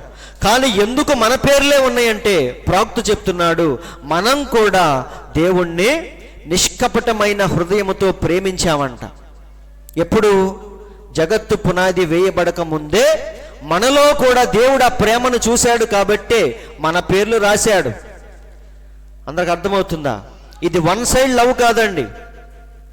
ఇది దేవుని ప్రేమ మాత్రమే కాదు, మనుషులు కూడా దేవుణ్ణి అంతే నిష్కపటమైన హృదయముతో ప్రేమించటం మన దేవుడు ఎప్పుడు చూశాడంటే, జగత్తు పునాది వేయబడక ముందే కొంతమందిని చూశాడు. అందుకే వారిని మాత్రం దేవుడు ఏం చేశాడంటే ఆయన గ్రంథంలో రాసి పెట్టుకున్నాడు. చూడుమో నా అరచేతిలో నిన్ను చెక్కి ఉన్నానని చెప్పింది ఎవరి కోసం? ప్రతి మనిషి గురించి కాదు దేవుడు చెప్పింది. ఎవరి కోసం? ఎవరెవరైతే దేవుణ్ణి అంతే దైవికముగా ప్రేమించారో వారి పేర్లే రాసుకున్నాడు. అవునా కాదా? అందుకే పేతురుతో దేవుడు ఏమన్నాడు చెప్పండి? పేతురు నన్ను ప్రేమిస్తున్నావా అని అడిగాడు. అప్పుడు పేతురు ఏమన్నాడు? ప్రేమిస్తున్నాను ప్రభువా అంటాడు. కాసేపాగి మళ్ళీ అడుగుతాడు, పేతురు నన్ను ప్రేమిస్తున్నావా అని. అప్పుడు పేతురు ఏమన్నాడు? అవును ప్రభువా ప్రేమిస్తున్నాను అన్నాడు. కాసేపాగి మళ్ళీ 3వసారి అడుగుతాడు, పేతురు నన్ను ప్రేమిస్తున్నావా అని. అప్పుడు పేతురుకు డౌట్ వచ్చింది. డౌట్ వచ్చి ఏమంటున్నాడు? ప్రభువా నేను ప్రేమిస్తున్నానో లేదో నీకే తెలుసు అంటాడు. అందరూ ఆలకిస్తున్నారు. చాలా అద్భుతమైన మాట అది. కాబట్టి మనం దేవుణ్ణి ప్రేమిస్తామని, ఒకరోజు వాక్యము కోసం అవసరమైతే ప్రాణాలైనా సరే ఇస్తామని దేవుడు ఎప్పుడు చూశాడు? జగత్తు పునాది వేయబడక ముందే వాక్యాన్ని మనం ఎంత ప్రేమిస్తామో దేవుడు చూశాడు. కాబట్టే మన పేర్లు దేవుడు ఏం చేశాడు? స్పెషల్గా గొర్రెపిల్ల జీవ గ్రంథంలో రాసుకున్నాడు. మిగతా వాళ్ళందరి పేర్లు ఎక్కడ ఉన్నాయి? జీవ గ్రంథంలో ఉన్నాయి. వింటున్నారండి? జీవ గ్రంథంలో 2 భాగాలు ఉన్నాయని ఆల్రెడీ చెప్పాను. ఒకటి గొర్రెపిల్ల జీవ గ్రంథం, రెండవది జీవ గ్రంథం. ప్రార్థన చేసే ప్రతి ఒక్కడి పేరు జీవ గ్రంథంలో ఉంటుంది. కానీ దేవుని పిల్లల పేర్లు మాత్రం ఎక్కడ ఉంటాయి? గొర్రెపిల్ల జీవ గ్రంథంలో ఉంటాయి. ఎందుకంటే జీవ గ్రంథంలో ఉన్నవారి పేర్లు మధ్యలో దేవుడు ఏం చేస్తాడు? యూదా ఇస్కరియోతు పేరు దేవుడు తుడిపేశాడా లేదా? తుడిపేశాడు. కానీ మన పేర్లు మాత్రం దేవుడు ఎన్నటికీ తుడిచిపెట్టడు. వింటున్నారండి? కాబట్టి ఇది రహస్యం. దేవుడు వారిని మాత్రమే ఎందుకు రాసుకున్నాడంటే, జగత్తు పునాది వేయబడక మునిపే ఆయన ఆది నుండి అంతాన్ని చూసేటప్పుడు మధ్యలో ఎవరిని చూశాడు? అక్కడక్కడ ఆయన పిల్లలు ఆయన్ని అమితముగా ప్రేమించి వాక్యం కోసం ఏమైనా చేసే పిల్లల్ని కొంతమందిని దేవుడు అప్పుడే చూశాడు. అందుకే వారి పట్ల దేవుడు చాలా స్పెషల్ శ్రద్ధ కలిగి ఉన్నాడు. అవునా? వారి పట్ల చూపించిన శ్రద్ధ దేవుడు ఎవరి పట్ల చూపించలేదు. అందరూ వింటున్నారండి? ఆయన పొందిన దెబ్బల వలన స్వస్థత అనేది మొత్తం ప్రపంచానికే వర్తించింది. కానీ ఆయన పిల్లలకు మాత్రం అది పూర్తిగా వర్తించింది. అందరూ వింటున్నారు? నేను చెప్పేది అర్థమైందా? ప్రపంచంలో ఎవరైనా సరే విశ్వాసము ద్వారా స్వస్థత పొందొచ్చు, కానీ దేవుని పిల్లలకు మాత్రం అది పూర్తిగా అప్లై అయ్యింది. మన దేవుడు కలువరి శిలువలో కాచిన రక్తం అందరి కోసం, కానీ అది దేవుని పిల్లలకు మాత్రమే పూర్తిగా అప్లై అయ్యింది. అందరికి అర్థమైందా? కాబట్టి సహోదరులారా, ఇందులో ఏముందంటే ప్రేమ తప్ప ఇంకేమీ లేదు. ఆ ప్రేమను దేవుడు కృప ద్వారా వ్యక్తపరుస్తూ ఉన్నాడు. అందరూ ఆలోచిస్తున్నారండి? కాబట్టి ఫస్ట్ పాయింట్ ఏంటంటే, ఒక మనిషికి దేవుని పట్ల ఏముండాలి? చాలా ఇంపార్టెంట్ క్వశ్చన్ ఇది. విశ్వాసం ఉండాలా, ప్రేమ ఉండాలా? చెప్పండి. ఇప్పటిదాకా మనం చాలామంది పాస్టర్లు ఏం చెప్పారు? విశ్వాసము లేకుండా దేవునికి ఇష్టడై ఉండుట అసాధ్యము. ఆవగింజంత విశ్వాసం ఉంటే కొండ లేచి సముద్రంలో పడమంటే పడిద్ది. ఒక పరిపూర్ణ మానవుని స్వరూపంలో ఫస్ట్ ఏంటి? విశ్వాసము అని ప్రతి దానికి విశ్వాసం విశ్వాసం అని మనం విన్నాం. అయితే ఒక వ్యక్తి వచ్చి ప్రవక్తను అడుగుతాడు, బ్రదర్, ఫస్ట్ ప్రేమ, ఫస్ట్ విశ్వాసమా? విశ్వాసము ప్రేమను ఉత్పత్తి చేసిద్దా, ప్రేమ విశ్వాసమును ఉత్పత్తి చేసిద్దా అని మన ప్రవక్తను అడుగుతాడు ఒక ఆయన. చాలా మంచి ప్రశ్న అది. ఏమని అడిగాడు ఆయన? అసలు ఒక వ్యక్తికి ఉండాల్సింది ఫస్ట్ విశ్వాసమా, ప్రేమ? ప్రేమ విశ్వాసమును ఉత్పత్తి చేసిద్దా, విశ్వాసము ప్రేమను ఉత్పత్తి చేసిద్దా? ఇప్పుడు మీరు చెప్పండి, ఏం కావాలి? ఎంతసేపు వాక్యం విన్నాక మనకు వచ్చే అలా ఆన్సర్ ఏంటది? ప్రేమ విశ్వాసమును ఉత్పత్తి చేసింది తప్ప విశ్వాసము ప్రేమను ఉత్పత్తి చెయ్యదు. వింటున్నారండి? ఇక్కడ చూడండి, గొర్రెపిల్ల యొక్క జీవ గ్రంథం అనే పుస్తకంలో మన ప్రవక్త చెప్పిన అద్భుతమైన మాటలు. ఒక ఆయన లియో అనే వ్యక్తి మన ప్రవక్తను అడుగుతాడు, ఏమని? Which was first? ఫస్ట్ ఏంటిది? Faith produces love or love produces faith? అంటే విశ్వాసము ప్రేమను ఉత్పత్తి చేసిద్దా, ప్రేమ విశ్వాసమును ఉత్పత్తి చేసిద్దా అన్నప్పుడు మన ప్రవక్త ఏమన్నాడు? Love produces faith. అంటే దాని అర్థం ఏంటి? ప్రేమ విశ్వాసమును ఉత్పత్తి చేసిద్ది. కాబట్టి ప్రతి మనిషికి దేవుని పట్ల ఫస్ట్ ఉండాల్సింది ఏంటంటే ప్రేమ. ఎలాంటి ప్రేమ అది? ఫిలియో ప్రేమ కాదండి, అగాపే ప్రేమ మనకు కూడా దేవుని పట్ల ఉండాలి. అవునా? ప్రేమ మాత్రమే ఏమైంది? ఒకరోజు ఒకటైద్దా లేదా? నా మీద నీకు, నీ మీద నాకు ప్రేమ ఉన్నప్పుడు ఇక వాళ్ళిద్దరిని ఎవ్వరు విడదీయలేరు. అవునా కాదా? భార్యాభర్తలైనా సరే మాటి మాటికి పెద్ద మనుషులు వచ్చి వాళ్ళిద్దరిని కలపటం, వీళ్ళు వెళ్ళిపోగానే మళ్ళీ వాళ్ళు తన్నుకోవటం, మళ్ళీ పంచాయతీలు జరగటం, ఇవన్నీ జీవితాంతం జరుగుతూనే ఉంటాయి. కానీ వాళ్ళిద్దరికి ఎప్పుడైతే అండర్స్టాండింగ్ వచ్చిద్దో, వారిద్దరూ ఎప్పుడైతే ఏకమవుతారో అప్పుడు మూడో వ్యక్తితో సంబంధం అనేది ఉండనే ఉండదు. అందరూ వింటున్నారు? ఎవరన్నా వచ్చి ఏంటమ్మా చిక్కిపోయావు, మీ ఆయన చూసుకోవట్లేదా అన్నా సరే ఏమంటది ఆమె? మా ఆయన గురించి నీకెందుకు, నీ పనేదో నువ్వు చెప్పిద్ది. ఎప్పుడు? వారిద్దరి మనసులు ఏకమైనప్పుడు. వారిద్దరి మనసులు ఏకము కానప్పుడు మనం ఎంత సర్ది చెప్పినా సరే మళ్ళీ మరుసటి రోజు ఏమైద్ది? మళ్ళీ విడిపోతారు. అలాంటి కాపురాలు మనం చాలా చూసాం. కానీ దేవుని ప్రేమ మాత్రం అలాంటిది కాదండి. దేవుని పిల్లలకు మళ్ళీ అలాంటి ప్రేమ ఉంటుంది, దేవునికి తన పిల్లల పట్ల అలాంటి ప్రేమ ఉంటుంది. అవునా? కాబట్టి ఫస్ట్ ఏముండాలి మనకి చెప్పండి? విశ్వాసము కంటే ముందు ప్రేమ ఉండాలి. నిజమండి. ప్రేమ ఉన్నవాడు చర్చికి ఎలా వస్తాడు? భయముతోనో లేదా వేరే వేరే ఎమోషన్స్తో వచ్చేవాడు ఎలా ఉంటాడో తెలిసిపోద్ది. ప్రేమతో ప్రార్థన చేసేవాడు ఎలా ఉంటాడో, భయముతో సమస్యలతో ప్రార్థన చేసేవాడు ఎలా ఉంటాడో మనకు అర్థమైపోద్ది. కాబట్టి దేవుడు తన పిల్లల నుంచి కోరుకుంటుంది ఏంటంటే ఫస్ట్ ఏంటి? ప్రేమ. అందుకే పేతురుని 3 సార్లు అడిగాడు, నన్ను ప్రేమిస్తున్నావా అని. అవునా?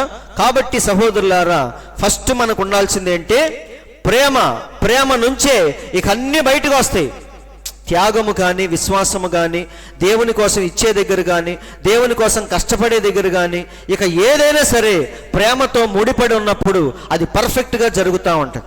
అక్కడ ప్రేమ లేనప్పుడు ఎలా ఉంటుంది?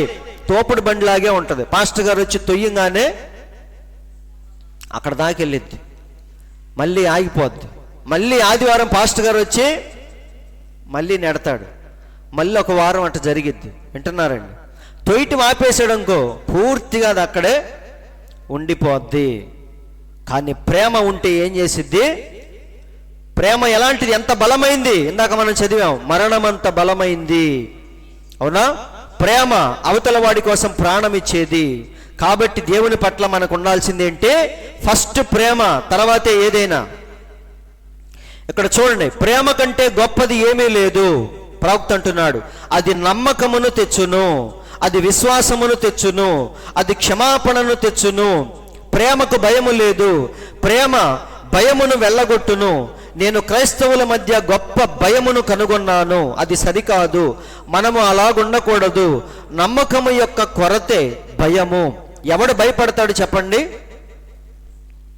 నమ్మకం లేనివాడే భయపడతాడు. అవునా? నమ్మకం కలిగిన వాడికి భయం ఉండదు. అన్ని చదివేసాడనుకో పరీక్షలంటే ఆడికి భయం ఉండదు. ఎందుకని?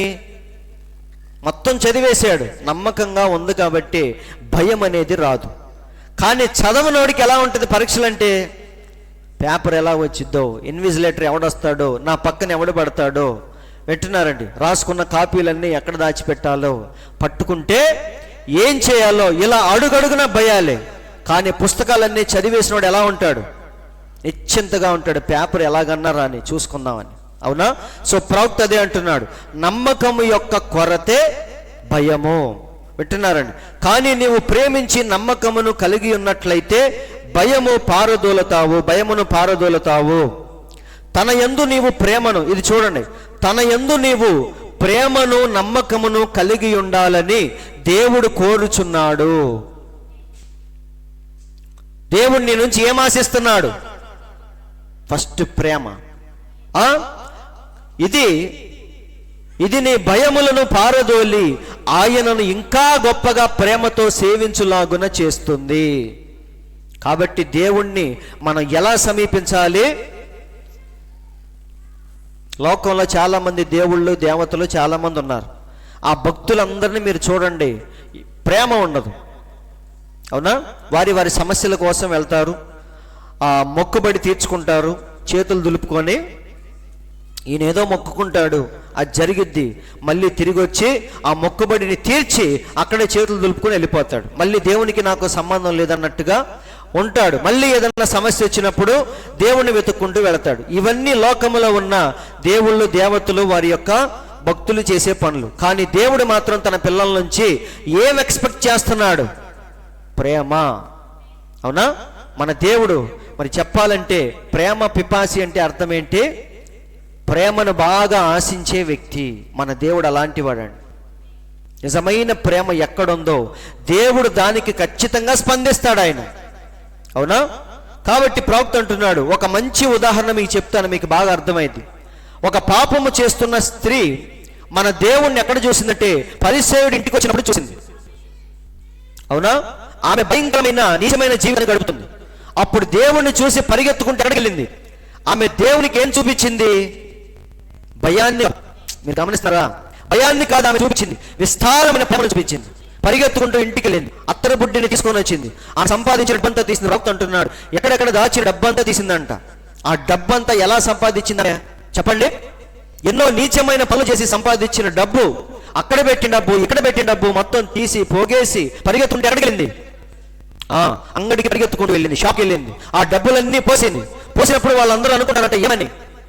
ఎవరో ఒక ప్రముఖమైన వ్యక్తి ఈమె దగ్గర వచ్చినట్టున్నాడు, అందుకే ఈ రకంగా పరుగుతుతా అతనుపుడి కోసం వచ్చింది.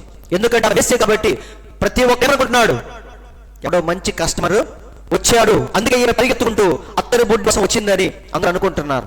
అయినా సరే ఎవరు పట్టించకుండా విలువైన అత్తరుబుడ్డిని తీసుకెళ్లి ఎక్కడ కుమ్మరించింది?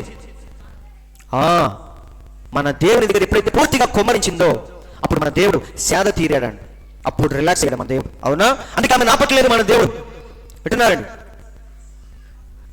కాబట్టి దేవుడు ఆపట్లేదని అలా చూస్తా ఉన్నాడు. అయితే చూసి చూసి లాస్ట్లో ఏమన్నాడు? అద్భుతమైన మాట చెప్పాడు. లూకాసు వార్త 7:47, ఆమె విస్తారంగా ప్రేమించిన కనుక ఆమె యొక్క విస్తారమైన పాపములు క్షమించబడినని నీతో చెప్పుచున్నాను. కాబట్టి అక్కడ దేవుణ్ణి మైమరిపించింది ఏంటిది? పాటలు మనిషిని మైమరిపిస్తాయేమో కానీ దేవుణ్ణి మైమరిపించావు. వింటున్నారండి? ఈ రోజు క్రైస్తవులందరూ పాటలకు ఇచ్చిన ప్రాముఖ్యత దేనికి ఇవ్వట్లేదు. నిజంగా పెద్ద పెద్ద మైక్ సెట్లు కానీ, పెద్ద పెద్ద సౌండ్ సిస్టమ్ కానీ, ఆ మ్యూజిక్ ఇన్స్ట్రుమెంట్స్ కానీ ఇవన్నీ దేనికోసం పెడుతున్నారు? వారు పాడి 2-3 పాటల కోసం ఎంతో డబ్బును అక్కడ ఖర్చు పెడతా ఉన్నారు. బయట నుండి పిలిపిస్తూ ఉంటారు అవి వాయించడానికి. కానీ వీటి వల్ల దేవుడు ఇంప్రెస్ అవ్వడు. దేవుడు ఇంప్రెస్ అయ్యేది ఎలా? నువ్వు దేవుడి యొక్క ప్రేమని ఎలా చూపించాలి? ఆమె ఏం చేసింది? పరిగెత్తుకుంటూ వెళ్ళి ఎప్పుడైతే తన హృదయంలో ఉన్న ప్రేమంతా కొమ్మరించిందో అప్పుడు మన దేవుడు ఏమంటున్నాడు? ఈమె ఎలాంటి నీచమైన స్త్రీ అయినా సరే ఈ దెబ్బతో ఏం చేస్తున్నా? నేను ఆమె పాపాలన్నీ తుడిచేస్తున్నా. ఎంత గొప్ప మాట అండి అది! నీకు ₹1,00,000 ఇచ్చినంత ఆనందం రాదు. ₹1,00,000 ఏం చేసుకుంటా? నువ్వు చచ్చి నరకానికి వెళ్తావు. కానీ దేవుడు ఆమెను ఏం చేశాడు? ఆమె పాపాలన్నీ క్షమించాడు. అవునా కదా? కాబట్టి దేవుడిని మనం ప్రేమించాలి ఫస్ట్. వింటున్నారండి? ప్రేమే అన్నిటినీ బయటికి తీసిద్ది. దేవుని పట్ల ఉన్న భక్తిని, దేవుని పట్ల ఉన్న భయాన్ని అన్నిటిని బయటకు తీసేది ఏంటంటే ప్రేమ. సో దేవుని పట్ల మనకు ఉండాల్సింది ఏంటంటే ఫస్ట్ ప్రేమ. వింటున్నారు లేదా? కాబట్టి ఆయన్ని ప్రేమించడం ఏంటి? ఆమె ఏం చేసింది? అత్తబుడ్డి తీసుకెళ్ళి ఆయన పాదాలకు పోసింది. ఇప్పుడు మనం ఎలా ప్రేమించాలి దేవుని? మనం ఎలా ప్రేమించాలి? దేవుడు చెప్తున్నాడు చూడండి, మనం ఆయన ఆజ్ఞలను గైకొనయే దేవుని ప్రేమించుట. దేవుని ప్రేమించమంటే ఏంటి? ఆయన ఆజ్ఞలను యేసుక్రీస్తు నామములో బాప్తిసం పొందాలని దేవుడు చెప్తే ఆ నామాన్ని నువ్వు ధరించుకునే దేవుడిని ప్రేమించడం. ప్రభు రాత్రి భోజనం అని దేవుడు స్పష్టంగా చెప్తే దాన్ని రాత్రిపూట కష్టమైనా సరే నువ్వు ఆచరించినప్పుడు నువ్వు దేవుడిని ప్రేమించాడు. వర్తమాన ప్రకారముగా నీ జీవితాన్ని, నీ పిల్లల్ని, కుటుంబాన్ని కట్టుకోవాలని దేవుడు చెప్పినప్పుడు కొంచెం కష్టమైనా సరే దాన్ని ఎప్పుడైతే నువ్వు పాటిస్తావో నువ్వు దేవుడిని ప్రేమించినట్టు. వింటున్నారండి? ఈ ప్రేమ ఏం చేసింది? దేవుణ్ణి కూడా తిరిగి ప్రేమించేటట్టుగా చేసిద్ది. ఈ నీచమైన స్త్రీలో ఉన్న ప్రేమ ఏం చేసింది? దేవుణ్ణి తిరిగి ప్రేమించేటట్టు చేసిందా? చేయలేదా? చేసింది. కాబట్టి దేంతో మనం దేవుని దగ్గరికి వెళ్ళాలి? ప్రేమతో. దేవుని పట్ల మనకుండే ప్రేమ అన్నిటికంటే ప్రధానమైనది అని ఆలోచిస్తున్నారండి. మరి దీనికి ఛార్జింగ్ లేకపోవడం వల్ల లైవ్ సరిగ్గా రావట్లేదు. మరి ఇక్కడే ముగించి దేవుని చిత్తమైతే ఇంకా చెప్పాల్సిన విషయాలు కొన్ని ఉన్నాయి. మరి దేవుని చిత్తమైతే వచ్చే వారం నేను 2వ భాగం కింద మాట్లాడతాను. ఎందుకంటే ఇప్పటికే చాలా మాటలు కట్ అవుతున్నాయంట, సరిగ్గా రావట్లేదు. కాబట్టి ఆపేస్తున్నాను. వచ్చే వారం మళ్ళీ నేను కంటిన్యూ చేస్తాను. సో దేవుని పట్ల మనకు ఉండాల్సింది ఏంటి? ప్రేమ. అవునా? సో దైవికమైన ప్రేమ శ్రేష్టమైన కృప. అది మన ప్రవక్త జీవితంలో ఎలా జరిగింది అనే విషయాలన్నీ వచ్చే వారం నేను మాట్లాడతాను. మరి దేవుడి మాటలు దీవించుగాక. మనందరం ఒక్కసారి లేచి నిలబడదాం. ఎందుకంటే మరి ఇలాంటి అంతరాయాలతో ఒకవేళ చెప్పినా సరే వినేవాళ్ళు ఇబ్బంది పడతారు. అందుకని దీన్ని ఇక్కడే ఆపేస్తున్నాను. వచ్చే వారం మళ్ళీ 2వ భాగం కింద నేను తప్పకుండా మాట్లాడతాను. కాబట్టి మనందరం లేచి నిలబడి కొన్ని నిమిషాలు విన్న వాక్యాన్ని బట్టి మనం ప్రార్థన చేసుకుందాం. ప్రార్థన. పరిశుద్ధ ప్రేమ కలిగిన తండ్రి, జీవము కలిగిన యేసయ్యా మీకు స్తోత్రములు ప్రభువా. ఇప్పటి వరకు నీవు చెప్పిన ప్రతి మాటను బట్టి మీకు స్తోత్రములు తండ్రి. నిజమే ప్రభువా, నీవు లోకమును ఎంతో ప్రేమించావు కాబట్టి నేను నిలబడాల్సిన స్థానంలోకి నీవు వచ్చి నిలబడవు తండ్రి. నేను తినాల్సిన దెబ్బలని నీవు తిన్నావు ప్రభువా. నాకు రావాల్సిన మరణ శిక్షణ నీవు పొందావు తండ్రి. ఉచితంగా నన్ను రక్షించి ప్రభువా, ఉచితంగా నిత్య జీవనం గురించి స్తోత్రములు తండ్రి. ఇలాంటి ప్రేమను నేను చవి చూసినప్పుడు తిరిగి నేను కూడా అలాంటి ప్రేమతో నేను సమీపించే కృపను నాకు దయచేయండి ప్రభువా. వచ్చిన ప్రతి ఒక్కరిని మీరు దీవించండి తండ్రి. ఇలాంటి ప్రభువా, కపటం లేని ప్రేమ, నిస్వార్థమైన ప్రేమ, అగాపే ప్రేమను మేము కూడా ఎందుకు కలిగి ఉండి ఆ ప్రేమతో ఒకరి పట్ల ఒకరి ఎలా ప్రేమ కలిగి ఉండాలో వచ్చేవారు మాట్లాడుకునే కృపను మాకు దయచేయమని ఈ మధ్యాహ్న దీవెనలతో ప్రతి ఒక్కరిని మీరు నింపమని మా ప్రభువైన యేసుక్రీస్తు ఎంతో శ్రేష్టమైన మీ నామములో ప్రార్థించి అడుగుచున్నాము తండ్రి. ఆమేన్. మన తండ్రి అయిన దేవుని యొక్క దివ్యమైన కృపా సమాధానములు కూడి ఉన్న మనందరికీ సదాకాలము తోడే నడిపి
దీవించునుగాక.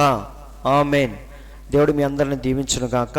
మరి వచ్చే వారం మళ్ళీ ఈ సబ్జెక్ట్ని ఇంకొంచెం మనం కంటిన్యూ చేద్దాం. మంచిది, కూటం ముగించబడింది.